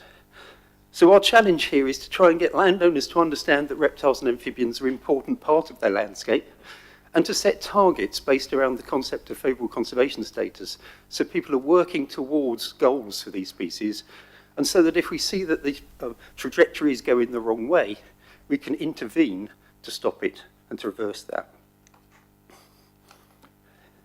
So what's going to fund it? There'll almost certainly still be funding regimes like LIFE and the agri-environment schemes that are going to fund nature conservation. However, at the scale we're looking at, we're anticipating other funding schemes being required. And one of the elements that's been brought in through the Environment Act in England is the fact that biodiversity net gain is now a statutory requirement for developments, requiring a 10% uplift on any damage caused by the development. The idea here is very much twofold. One is to bring more money into the system, but also to share the responsibility of restoration with those that are causing the damage in the first place. Now, unfortunately, biodiversity net gain is driven by a biodiversity metric, which is based on habitat alone, based on the size, the quality, and the location and the type of habitat, but it doesn't mention species.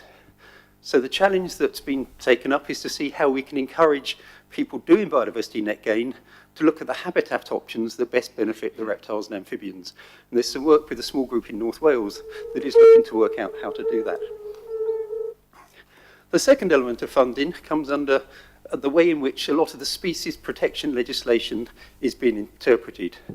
Focusing initially on great crested newts, we've actually found a change in the emphasis away from the strict protection regime towards something that is more outcome focused. And the benefit of that from a developer's point of view is they spend less time doing survey and protecting individuals and seeing that the money and the costs for doing so are fed straight into schemes for enhancement. The map I show here is courtesy of an organisation called Nature Space, who we work with quite closely, who are running the scheme over about a third of England. And the red spots are those areas through species modelling which show the highest likelihood of finding crested newts, the highest risk areas from a developer's point of view, and those where any development occurs actually means you have to contribute more to buy into what's effectively a process of land restoration. Similar thoughts are being given for other species through a thing called species conservation strategies, also introduced through the recent legislation. But the complexity of doing this kind of modelling for other species and the more complex nature of trying to get the species to restore afterwards means that process is going forward much more slowly. And the final thing, looking at funding, is to think about corporate funding. And I think there'll be an expectation that there will be more funding from this private sector in future. But what we think is going to happen is that people who are funding this are going to expect to see clear evidence of a return on their investment. They're going to want to know, if I put some money in, can you demonstrate an improvement in biodiversity? So from our point of view, from a reptile and amphibian point of view, is can we make metrics, measures that you can demonstrate a good return on investment based on statistics around amphibians and reptiles? So how does all this join together? Well, in essence, we think the way to approach this variety of different ways of looking at landscape level work, and indeed of the EU legislation if it goes through, is to highlight the key species, let people know they're important. Try to define conservation goals, and we find that the terminology used in the Habitats Directive around populations, range, distribution and habitats to be very useful for doing that. And then set key actions.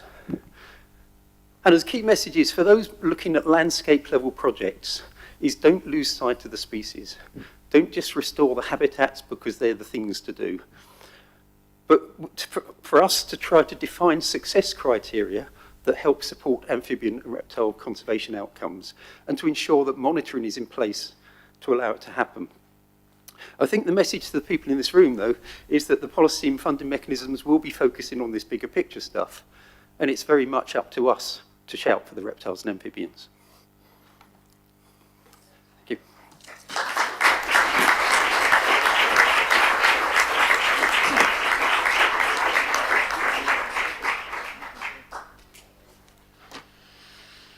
Well, there we go. It's maybe not all about the habitats then.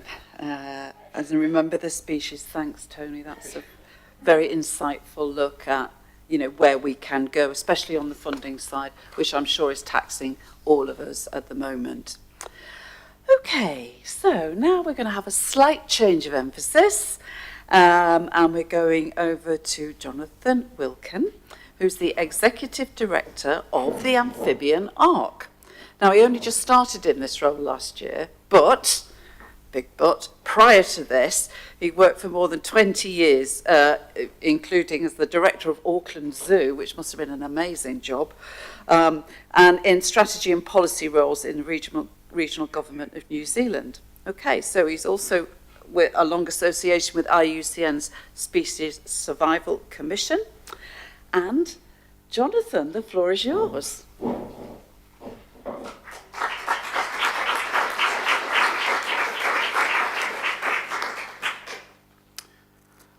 Thank you very much, Lynn, and good afternoon, everyone. I feel a little apologetic standing here before you because I'm just thinking about the scale and the scope of what has been talked about already. We at Amphibian Arc are quite a niche operation, and not only that, but we also haven't really worked much at all in Europe. So most of what I'm talking to you about is stuff that we have done outside of Europe. I hope perhaps there is maybe a little message for us all at the end of it that's of relevance to Europe, but we'll see. But firstly, what is Amphibian Arc? We were set up after the IUCN's first global amphibian assessment, the one that identified for the first time that 40% of the world's amphibians were on a path to extinction. We were set up by the Species Survival Commission of the IUCN and the World Association of Zoos and Aquariums. And we are one of 3 global amphibian conservation organisations that collaborate on aspects of a response to the global amphibian assessment, including the IUCN Specialist Group, the Amphibian Survival Alliance, as well as us. We work to a shared vision. And in this context, we Amphibian Arc have a really specific niche. So we are a crisis response organisation. We focus exclusively on species that are being overwhelmed by events. So that is species that are facing new threats that are so intense that they're likely to cause extinction before we can effectively mitigate them. And in such cases, ex situ programs can provide key safe havens for the meantime. Rescue populations are then managed genetically and demographically to ensure that future reintroduction is possible. So what sort of threats? Our work is best suited to situations where a new threat arrives in an otherwise functional environment. So these are potentially reversible threats. Most tellingly, so far, this has involved infectious disease. In fact, that's really the circumstance that spawned Amphibian Arc was the advent of chytrid fungus in the Americas and its devastating and dramatic sweep south through Central and South America. And that's really where we spent most of our efforts in our earlier years, but obviously new invasive species. We've heard about extreme weather events, so wildfires, droughts, tropical storms, and circumstances where habitat destruction has actually been scheduled, but also a subsequent restoration. And I'm mainly talking about the extractive industry, mining now, and I'll talk a little bit more about that later. And obviously, of course, the more limited distribution the species is, the more vulnerable it is to these sorts of impacts. So how big is this challenge? So we've developed a conservation needs assessment process. We work this largely side by side with the Red List authorities as an ancillary to the Red List assessment. So it's workshop based and expert elicitation.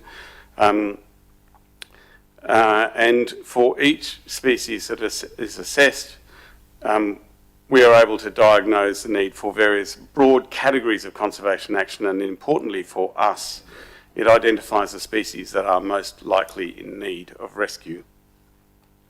So we've now assessed over 3,500 species of amphibians using the conservation needs assessment process, and of those 11%, so that's 384 species, have been diagnosed as in need of some degree of rescue. And to put that into a different context, given that 40% of all amphibians are currently threatened, 25%, a quarter of all threatened amphibians would probably benefit from some form of species rescue. It's also possible that we're underestimating the need for species rescue in the future. There's a number of trends that are likely to have some future impact. Over the next 25 years, the volume of transport and people and goods around the world is set to double. And that obviously doubles the vectors for moving species and disease around the world. Climate change, we know, will increase the frequency of extreme weather. It is also creating welcoming environments for invasive species and new disease, and evolving licensing practices for the extractive industry, for the mining industry. Probably best illustrated by a little example. So surface diamond mining in South Africa and Namibia It involves a process called dune scraping, which is what it says. Essentially, it's removing all of the substrate from an area which also happens to be the sole remaining habitat for the desert rain frog. But the licenses to do this mandate the restoration of the ecosystem after they've completed. There really is only a few years of disruption, but a few years will be a few years too many unless the species is removed from the path of the threat for that period. So we can also look at the global context. The Convention on Biological Diversity recently, what was it, December 22, ratified the global biodiversity framework that set in place some firm targets for all the signatory nations to achieve, including by 2030. The one of interest to us is Target 4, halt species extinction. If we then look at that in amphibian terms, the current worldwide rate of amphibian extinction is that the world is losing amphibians at a rate of about 1 every 8 months, amphibian species.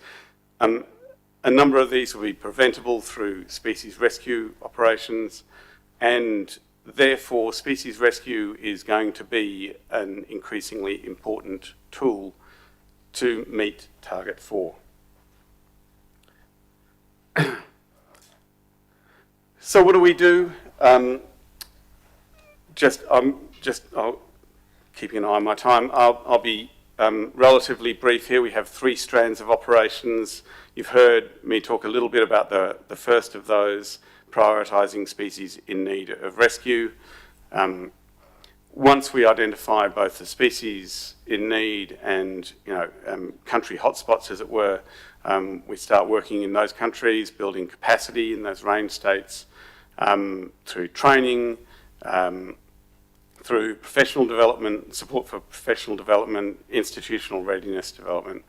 And then once we have things in place, we can support species rescue programs being established through funding, again, training, tools and advice, and facilitating partnerships, international partnerships in support. So that's essentially what we do. To date, just rattle through a report card for a second. We've developed a range of conservation assessment tools. We've run workshops in 51 countries around the world. We've trained practitioners in 34 countries. We've developed a range of online tools. We've provided funding for species assurance programs in 22 countries with some success rates. Some of the programs that have been got up and running have now run their full circle, and we've got 8 of those programs that are beginning to reintroduce now back into restored habitats. So if I could just take a minute before I will get to Europe, I promise, but just a minute to stay away from Europe for a second to run through a case history. Valchetta's frog, it's an Argentinian species. It's limited to about 10 k's of stream in northern Patagonia, threatened by land management practices, but importantly also invasive species, freshwater trout. We worked with the Argentinians in 2011. The existential threat became really apparent during that workshop, and they started work. We've supported training since then in Argentina. We have provided seed grants to get Argentina's first dedicated amphibian breeding facility up and running. They established ex situ programs. They started threat mitigation, including opening a new stretch of the stream, which was just above a waterfall, so it allowed easier control of trout incursion. And all of that meant that within 7 years, we could begin reintroduction trials.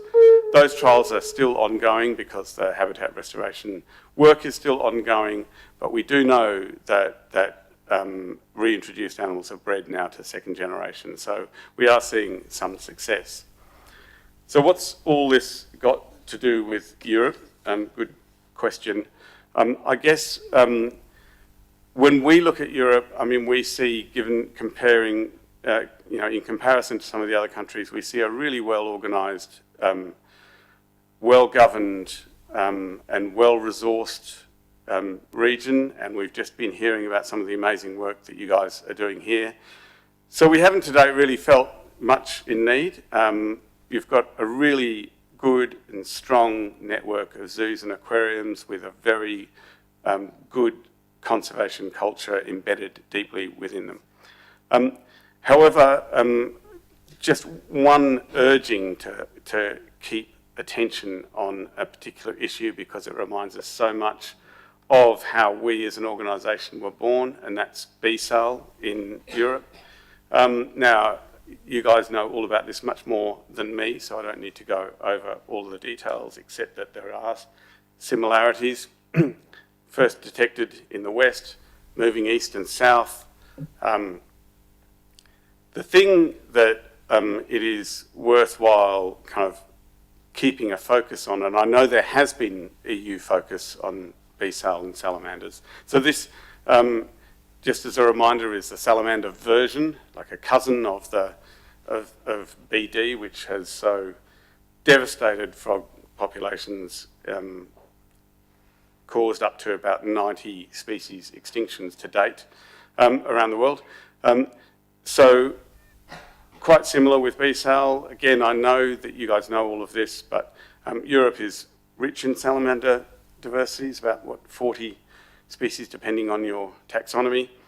75% of them are highly sensitive to BSAL, and that, by highly sensitive, what's meant is infection causes over 80% mortality. In fire salamanders, in some populations, the mortality rates have been up around over 99%. The more worrying thing is that 25% of all salamander species in Europe, in the path of the disease, have the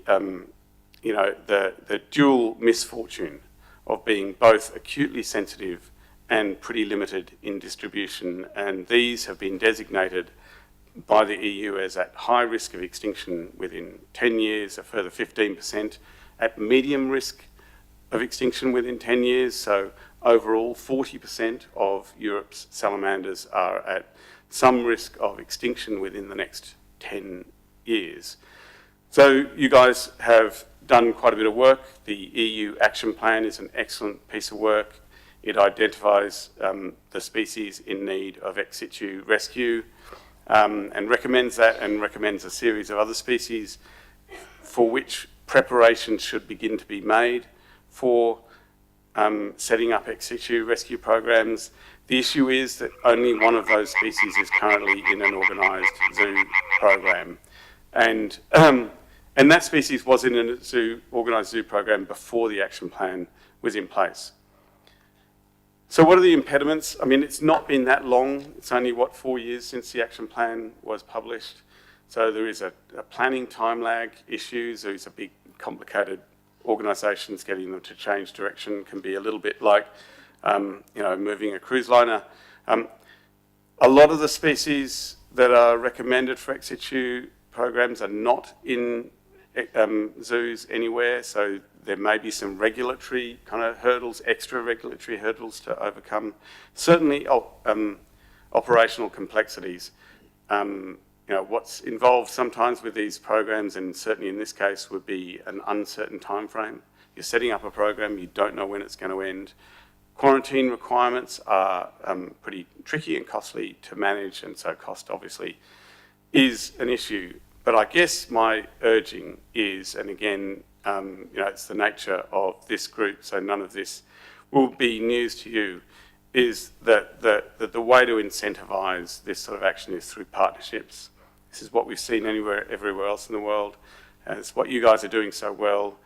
Partnerships between EU, national governments and zoos to establish funding partnerships, to streamline approvals for conservation outcomes where they're needed, and to establish some endpoint commitments. What's involved in setting up a program? What are the milestones and the collaborative milestones for all partners involved?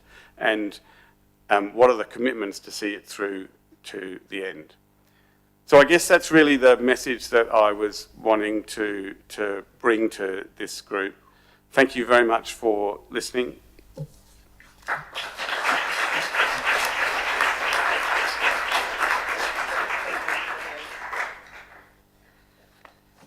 Well, that's very interesting, isn't it? I mean, there's some food for thought there, and I do wonder whether the German salamander that has been excluded from the pledges may well be part of this that might... No, Frank's giving me a shake of the head.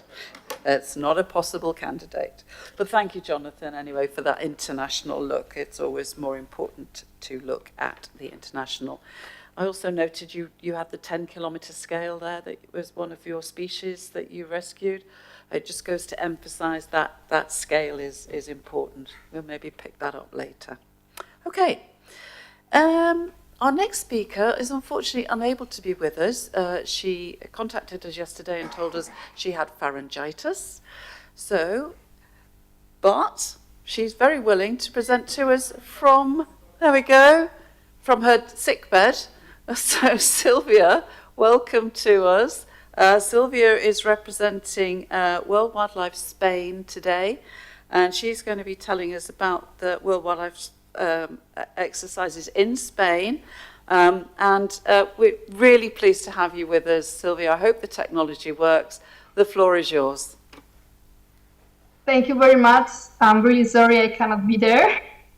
I will love to enjoy Santander with all of you. So I will share my presentation. Can you see it? Yes. Okay. So I will talk about 3 projects that we were involved in practical amphibian conservation in Spain, but also in our most recent project that it was about wildlife prosecution, and most specifically in wildlife trade, in reptiles and amphibians. So let's go. The first project we were involved in... Excuse me, Sylvia, if you can hear me, could you put your presentation onto video display? Full screen. Can you see it? Yeah, we can see it, but can you put it onto the full screen presentation? That's the one. Yeah, I have it. No? Okay, now. There we go, thank you. Okay, sorry. So the first project we were involved, it was a Catalonia Caixa project. It was focused on amphibians recovery at local level, specifically in Segovia, Spain. And what we did, it was a previous identification study. We talked about the local population to ask them about the water points where we could find the species. And we made a census before and after the actions to evaluate their effectiveness. We were restored 2 ponds degraded, and we created 3 new ponds. And we involved many people to participate in this project to increase awareness, and we communicate all this work. The second project was at national level. It was the Biodiversity Foundation project, and it was to increase amphibian awareness and conservation. And it is a replicable and transferable project. We did an expert workshop with the Herpetologists Association of Spain, and we create a document that is called Priorities Report for Amphibians Conservation in Spain. You can check it online in Spain, sorry, it's in Spanish. We also promote actions at local level. We create a contest that it was called Frog Searches Pond, and we had many requests. We had the participation of 67 city councils, and the winner was the one you can see in the picture. It was in Madrid, thanks to the initiative they could make these 3 water points. And we also write a guide to local initiatives for amphibians. It was for City Council, and you can check also online. You can put the name and then you can download it in Spanish too. We illustrated many poems, and we also trained for the Spanish Amphibians and Reptile Monitoring Program to the network of local volunteers group of WWF Spain, SARE. And the last project that we had for amphibian conservation was the Monte Madrid and Caja Madrid Foundation. It was to increase awareness and to make people to participate for the conservation of amphibians in the center of Spain.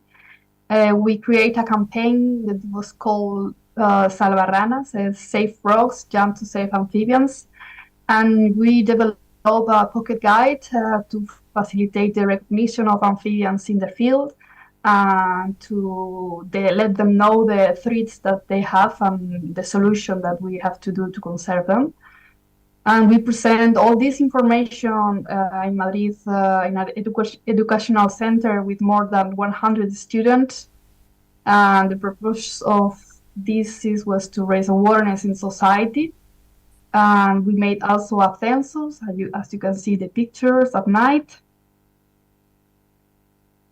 We restored 8 water points, and we saved 500 specimens of amphibians, preventing them from being run over. And in this project, more than 10,000 people were directly involved in dissemination, training, exchange, education, and volunteering.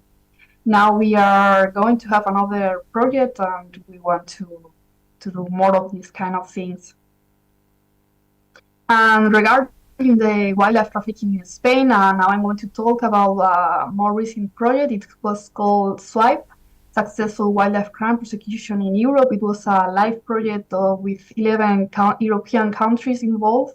And what we did, it was to take the data of cases and sentences of all types of wildlife crimes, poaching, illegal traps, and I will focus only in the wildlife trafficking in this presentation, specifically in reptiles and amphibians. So from 2015 to 2021, in Spain there were 4,085 seizures. What we saw is that Spain is a transit country for the wildlife trafficking. It's a country of export, an intermediate country, and a country of destination. And what we found more is live specimens, following by coral, ivory products, and dead specimens. The most common species were reptiles, following by birds, following by ivory, mammals, and then following by birds. But amphibians are also being illegally trafficking. So from 2015 to 2021, we had more than 1,000 cases of reptiles that involved almost 4,000 specimens of 100 species. The most affected were tortoises and turtles. One of them was the Greek tortoises, that is vulnerable, and most of them were live specimens, following by dead specimens. As you can see, the terrestrial turtles are the most common, but there are also marine turtles and the Chinese turtle. And amphibians, we have 22 cases that involve 248 specimens of 8 species. We have 13 cases of the axolotl. That is really worrying because it's critically endangered, but it's like a fashion thing to have an axolotl at home. That is really sad. And what I want to say is that this is only the point of the iceberg, because these kind of crimes are really difficult to detect. So what we found is not the total thing, it's just a point of the iceberg. Another thing that I want to keep attention is that wild species are frequently documented as being bred in captivity. And the species that you can see in the pictures are well documented that it happened with them because they are really difficult to bred in captivity. So they are stolen from its natural habitats, like the common agama, tokai gecko, emerald tree monitor, the green tree python, and the timor monitor. And so what we should ask to the people that want these species at home is like, would you have a pet that has been illegally stolen from its natural habitat, to let them know what means everything. And not only these species, also there are endangered and threatened species that are stealing from its habitat natural. The Greek tortoise that we saw before in the illegal trade is vulnerable, the spiny turtle is endangered, and the Burmese python is vulnerable. These three species are frequently documented as being bred in captivity, but it's not true. So I will ask again, would you have a pet that is a threatened species that has been illegally stolen from its natural habitat? And we hope everyone will say no. So there is a lack of awareness and knowledge about these kind of things.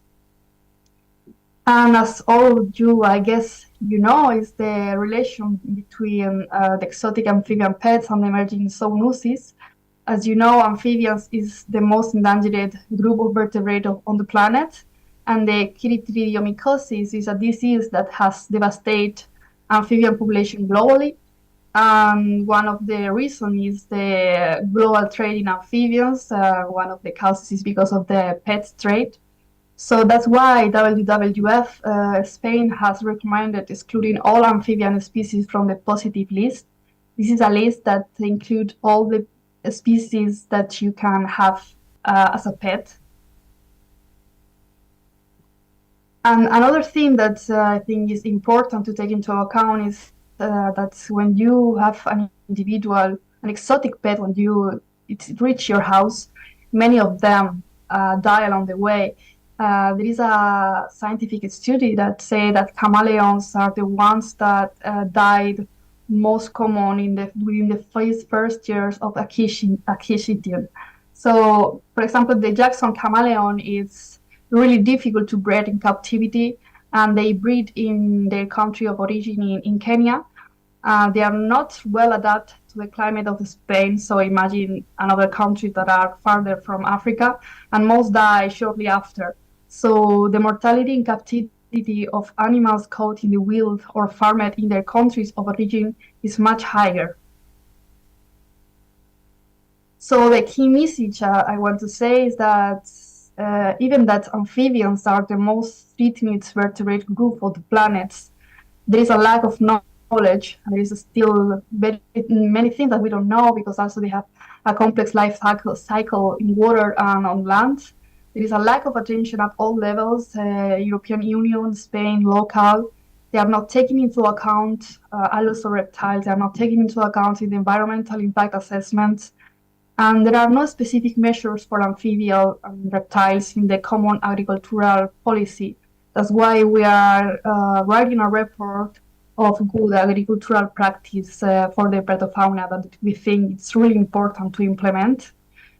The small ponds are very, very important for amphibians, as you know, but they have historically received very little legislative protection in Europe.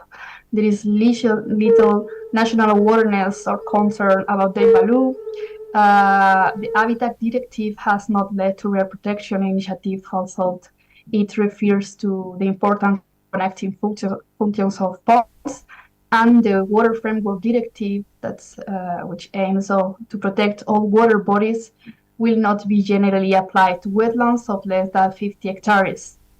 So the initiatives are usually small scale. They are linked to community action and tend to lack coordination and sustainability due to a lack of long-term financial and technical support from national or regional administration. And their delicate situation go unnoticed by society and by the competent administration in charge of their management and conservation. That's why we are in this situation, I guess. So they need for greater attention and resources. And regarding illegal trade, we need to increase awareness about the risks associated with exotic pet trades, because if there is no demand, there is no trafficking. And a proper surveillance system should be implemented in the pet trade. And we have also things to do. We shouldn't share pictures that normalize to have a fashion pet, because it's not a fashion, it's an animal that should be in their habitat. And that's it. Thank you very much for your attention.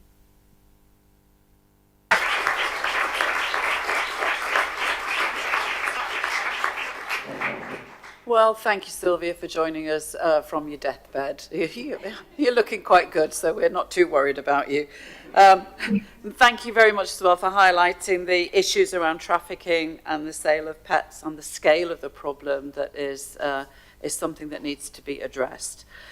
And now for our very final speaker, I'm going to welcome to the stage, Rafael Marquina Blasco, and he's a postdoctoral research student at the University of Valencia. I am not going to tell you all of the affiliations he's got, but this is a little reflection on, and I think we don't do this enough, we're looking back at the past to see what it might be able to tell us about how we manage things in the future. Rafa, the floor is yours.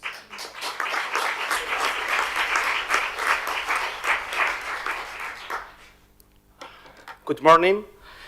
First of all, I would like to thank the organizers for the invitation to present this keynote. Traditionally, the conservation of the natural heritage has been applied using only modern data. In the last decades, the geographical historical record has been included in the data for the management and conservation of the habitats and species. Thus, a new discipline has been created, the called conservation Palaeobiology. Among the past data that we can use, the fossil record is key in many of the works implemented of this discipline. The conservation Palaeobiology is a clearly applied field of the paleontology, and it's a multidisciplinary discipline because it's based on many other sciences. The conservation Palaeobiology could give important clues about the conservation of Herpetofauna in the sense of, for example, can provide information about cryptic extinctions. This is the example for the Caribbean island of Guadalupe, where, thanks to the fossil record, it's possible to detect the impact of the different waves of human colonization of the island. Recent works has demonstrated the few impact of pre-Columbian populations and over the herpetofaunal communities, and later the high impact of the European colonization of the island, where about 50% of the species disappeared. Also, it's an ideal tool for the identification of extirpations. Our recent work in Columbrete Island with fossil remains, it's a good example. Columbrete Island, it's a small volcanic archipelago located at about 50 kilometers of Castellón coast, where it's popular for the historical high density of snakes. In this sense, the name provides for this characteristic, and for the ancient Greeks was called Ophiusa for Ophidia, and Colubraria for Romans, Coluber. The island were not habited by humans for this reason, but at the middle of the 19th century, the government started a construction of a lighthouse and associated eradication campaign of the snakes, because all people know that are evil animals. And finally, the last shift of the species is in 1876. But although all this, we didn't know the identity of the species, maybe a viper, maybe a colibrid, because we didn't have direct remains of the snakes. Possibly there are a snake stored in the Museo Nacional de Ciencias Naturales in Madrid. But we provide the clear identity of the snakes with the fossils, and we have a picture of the remains, the recovered remains, and we know that was a viper. Moreover, we detect for the first time the presence in the island of the Iberian skink, where we don't have a previous historical record of species in the island. Thus, we have defined ancient community formed by 3 different species of squamates, but we can compare with the currently community of Herpetofauna consisting only 1 species. Thus, with the paleontology, we define the baseline of the herpetological community. Also, the conservation palaeobiology can resolve doubts about the autochthony or not of a determined species. A good example of that is the Mauremis reevesi from Taiwan, where Pleistocene fossils have allowed to confirm this species as native for the island.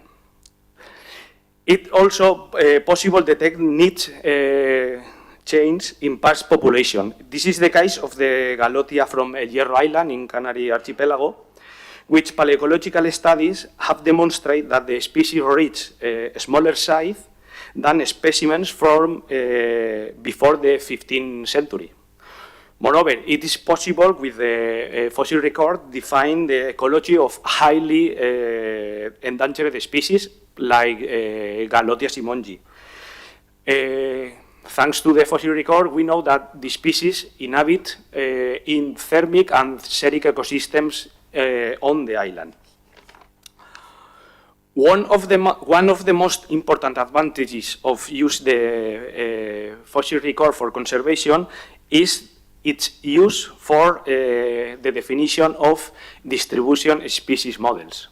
In this case, in this study, the authors used a combination of the current distribution of Tuatara and the most recent past distribution using the fossil record of the early and middle Holocene of the species. The difference of the obtained model by using only the current distribution and a combination of that with the past distribution is clearly. We have in the first arrow of maps, we have a combination of the 2 distributions, and in the last arrow, we have only with current populations. In this case, the use of the combination of the past and present distribution create more robust models because we can use the entire potential ecological breadth of the taxon, and we can model the response of the species under different scenarios of climate change. In basis of this last work, currently we are working in the use of the fossil record of the Hermann tortoise, Quercus hermanni, for improve its conservation. This work is funded by the postdoc program Margarita Salas at the University of Valencia. The tortured, nowadays, the tortured species is separated into subspecies. One in the Eastern Europe and another in the Western Europe, which the latter is more endangered than the Eastern clade. In the case of the Iberian Peninsula, the species is only located in Balearic Island, which is a very ancient introduction, and in the eastern region of Spain. And only is considered as autochthonous population the population located in the Serra d'Albera in the north of Girona. The species is included in international, national and regional legislation and have a relative rich fossil record during the Quaternary that is present in all Iberian Peninsula, but suddenly 20,000–30,000 years ago the species disappeared. The reason of this disappearance still remains unclear.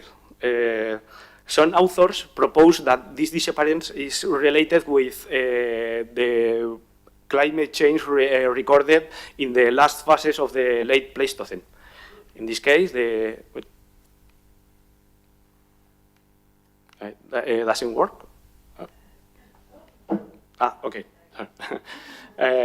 In the marine isotope stage 3. But previously, the species survived to other glacial stage, and this hypothesis doesn't explain because in other European countries the species survived. Other idea is is related with the human overhunting, as Navais and Cillao proposed for the Portuguese site of Caldeirão. They based that in the modern layers of the site, the recovered specimens were smaller than those recovered in older layers. In short, we have an endangered and protected species, which are clearly that has a clearly restriction distribution area and rich fossil record that is present nowadays only in the coastal areas of eastern Spain and Balearic Island. And in basis of the only autochthonous population, some programs or reintroduction have been released. Only in coastal areas with high thermic regions. With this project, we want to ask this question about the potential needs of the species. For answer it, we have created a database about the old fossil record of testudinis, or tortoise, in mainland Europe. In this database, we include the name of the site, the chronology, the location, the taxa, and if there are or not associated microvertebrate assemblages. In total, we detect 311 archaeological and paleontological sites with a record of Testudinidae. Of them, 278 taxa are related with Quercus hermani. In this map, you can see the location of the different sites, and the major part of them are located in the Western Europe. Probably is related with a high number of works centered in this kind of animals. In the case of Iberian Peninsula, the major part of the record is provided from the late Pleistocene, the last 80,000 years, 100,000 years, and probably again is related with the name of the number of the works that investigated these remains. Among the different sites considered in the database, those from the Calvero de la Higuera archaeological complex are important archaeological implications. This complex is located in Sistema Central, in the central Spain, and is constituted by 5 sites in which three of them Navalmaillo, Cueva de la Buena Pinta, and Cueva del Camino have recovered remains of Kershiner money. The importance is related with the altitudinal record of these sites. Nowadays, it's about 1,100 meters above sea level. If we compare this data with the currently altitudinal distribution of the western subspecies, we say that the highest record is located in Sicily, at about 850 meters. The altitudinal record registration in these sites is more similar than the eastern subspecies, that its highest record is in Balkans at about 1,300 meters above sea level. Moreover, the application of paleoclimatic methods based on the currently location of the associated small vertebrates describe a clearly colder and more humid climatic condition than those recorded in the Serra d'Albera. I don't know if you can see the numbers, but it's about 2 degrees below the currently record, and it's about 277 millimeters of annual precipitation. Okay, the fossil recall, it's a good tool for the detection of recent extinctions and extirpations, the establishment of baseline for biological communities and compared with the currently recorded, the definition of the species status, and for the construction of more robust potential distribution maps, and for modeling its response to climate change. Finally, it only remains for me to thank for your attention, and please let me know if you have any questions, comments, or observations. Thanks.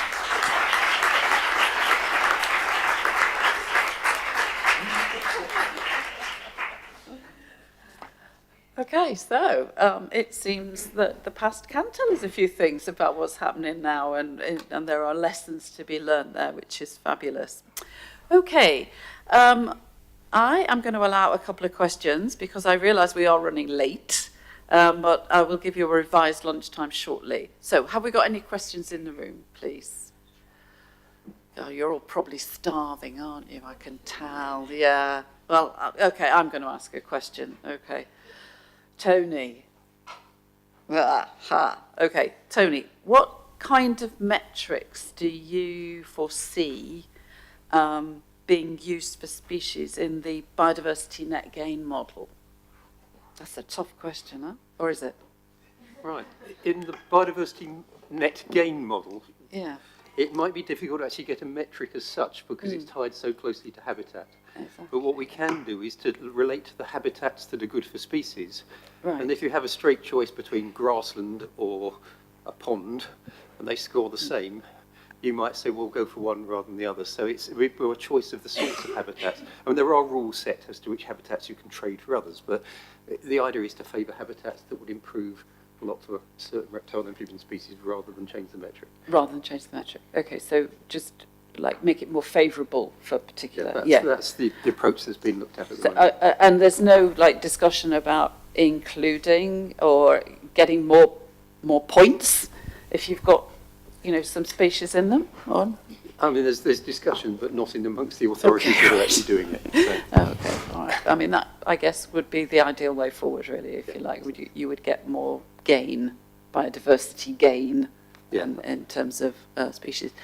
Looking at the room. We have a question at the front, please. He's coming with the microphone right now. Great. Thank you. Well, I have a question maybe for Jonathan, but it's a very simple one. Considering your presentation, this idea of, you presented that you have detected 10 species in Europe that are endangered and should be rescued and so on. Have you considered to ask for a live project to rescue the species, improving the situation in the environment, and then release them to? So just that. I should make clear, it wasn't us that identified those species. This was an EU report. So normally we would go around the world and assess, but the EU got there first and better.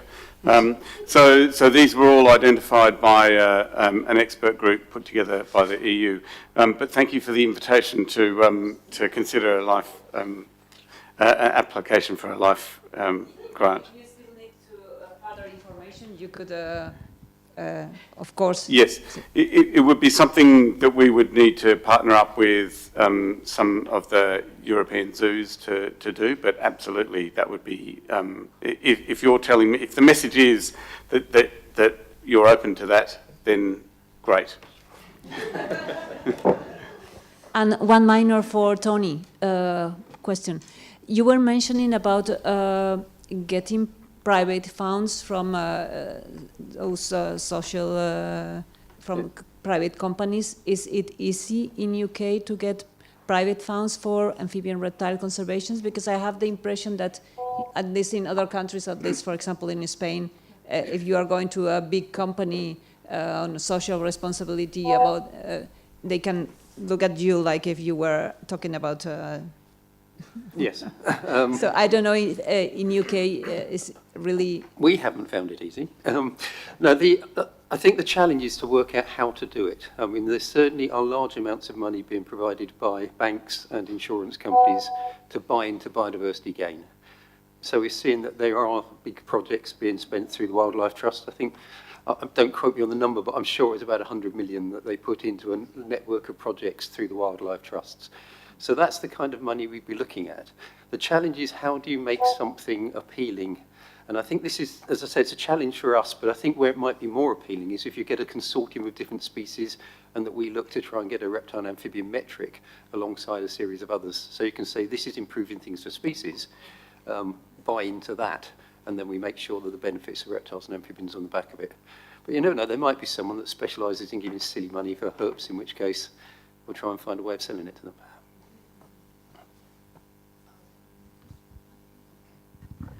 I'm just going to add to that as well, in that I think what is really important is being able to demonstrate through monitoring that there is an impact from what you do, because the corporates need that demonstration value. So there's two sides to it. You need the metrics and you need to demonstrate that you've met them. Okay, where are we? Thank you. Yes, hello. I would like to ask a question to Rafael. I'd like very much this approach that you are putting on the table for conservation, but I would like to know what are the limitations for the paleoecological record. For example, do you detect amphibians in these records? It's an interesting question, because one of the previous needs for apply these kind of studies, it's the species have a relative rich fossil record. In the case of amphibians, maybe in general they have a good record, but depends on the species. For example, Bufo, Epidalea have a very good fossil record, but other species doesn't have. For example, all the endemic species of the Western Iberian Peninsula until now are not recorded. And moreover, we have another problem.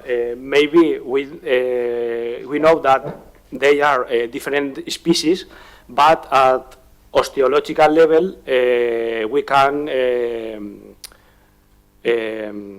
sorry, I remember the name, distinguir. Thank you. And maybe because it's impossible, or maybe because anyone have studied at this level the species.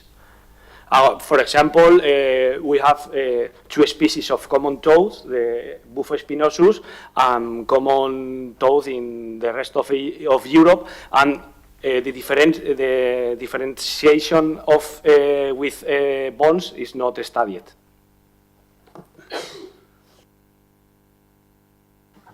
Thank you so much. I am going to call it there because we are running very late. Please do talk to all of these wonderful panelists. I would like to ask you once again, can we just big round of applause for everybody, including Sylvia.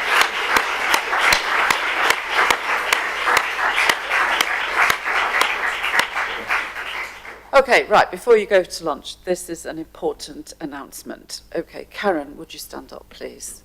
Okay, Steph, would you stand up, please? Okay, so, for those of you that have brought posters, the poster day is tomorrow, okay? Steph, please go and see Steph if you have a poster. She will issue you with a number. Okay, this is really important. It's a red number, okay? Then please use your tag to go online and you will see which room you are in for tomorrow, because we can't get all the posters in one room. The posters are in the workout rooms. Okay, so Steph is your person to coordinate that. Okay, Steph, you may sit down now. Thank you very much. Okay.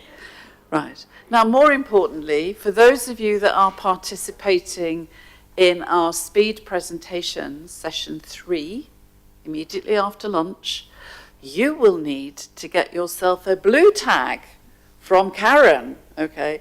This is also really important because if you don't, it will create chaos. And it's going to be quite chaotic anyway, okay? So, please get your tag. And you will get a number. That number is the number that you are presenting at. We'd like all our presenters for the speed presentation to be at the front of the room. So if you're not presenting, when you come back in, can you take seats at the back, please? Okay. Otherwise, it will be chaos. And for those of you that saw the sign coming in and think that the speed dating is what you signed up for, no, no, no, no. This is quite different. This is a speed presentation and not speed dating. Okay. Although you can turn it into that if you like. So for lunchtime then, we are going to have the 1 hour lunch break still. We've been allowed to put our lunch back by half an hour. So back in the room, please, by 2:30. Oh, was that right? 2:30? Yes, 2:30. Back in the room.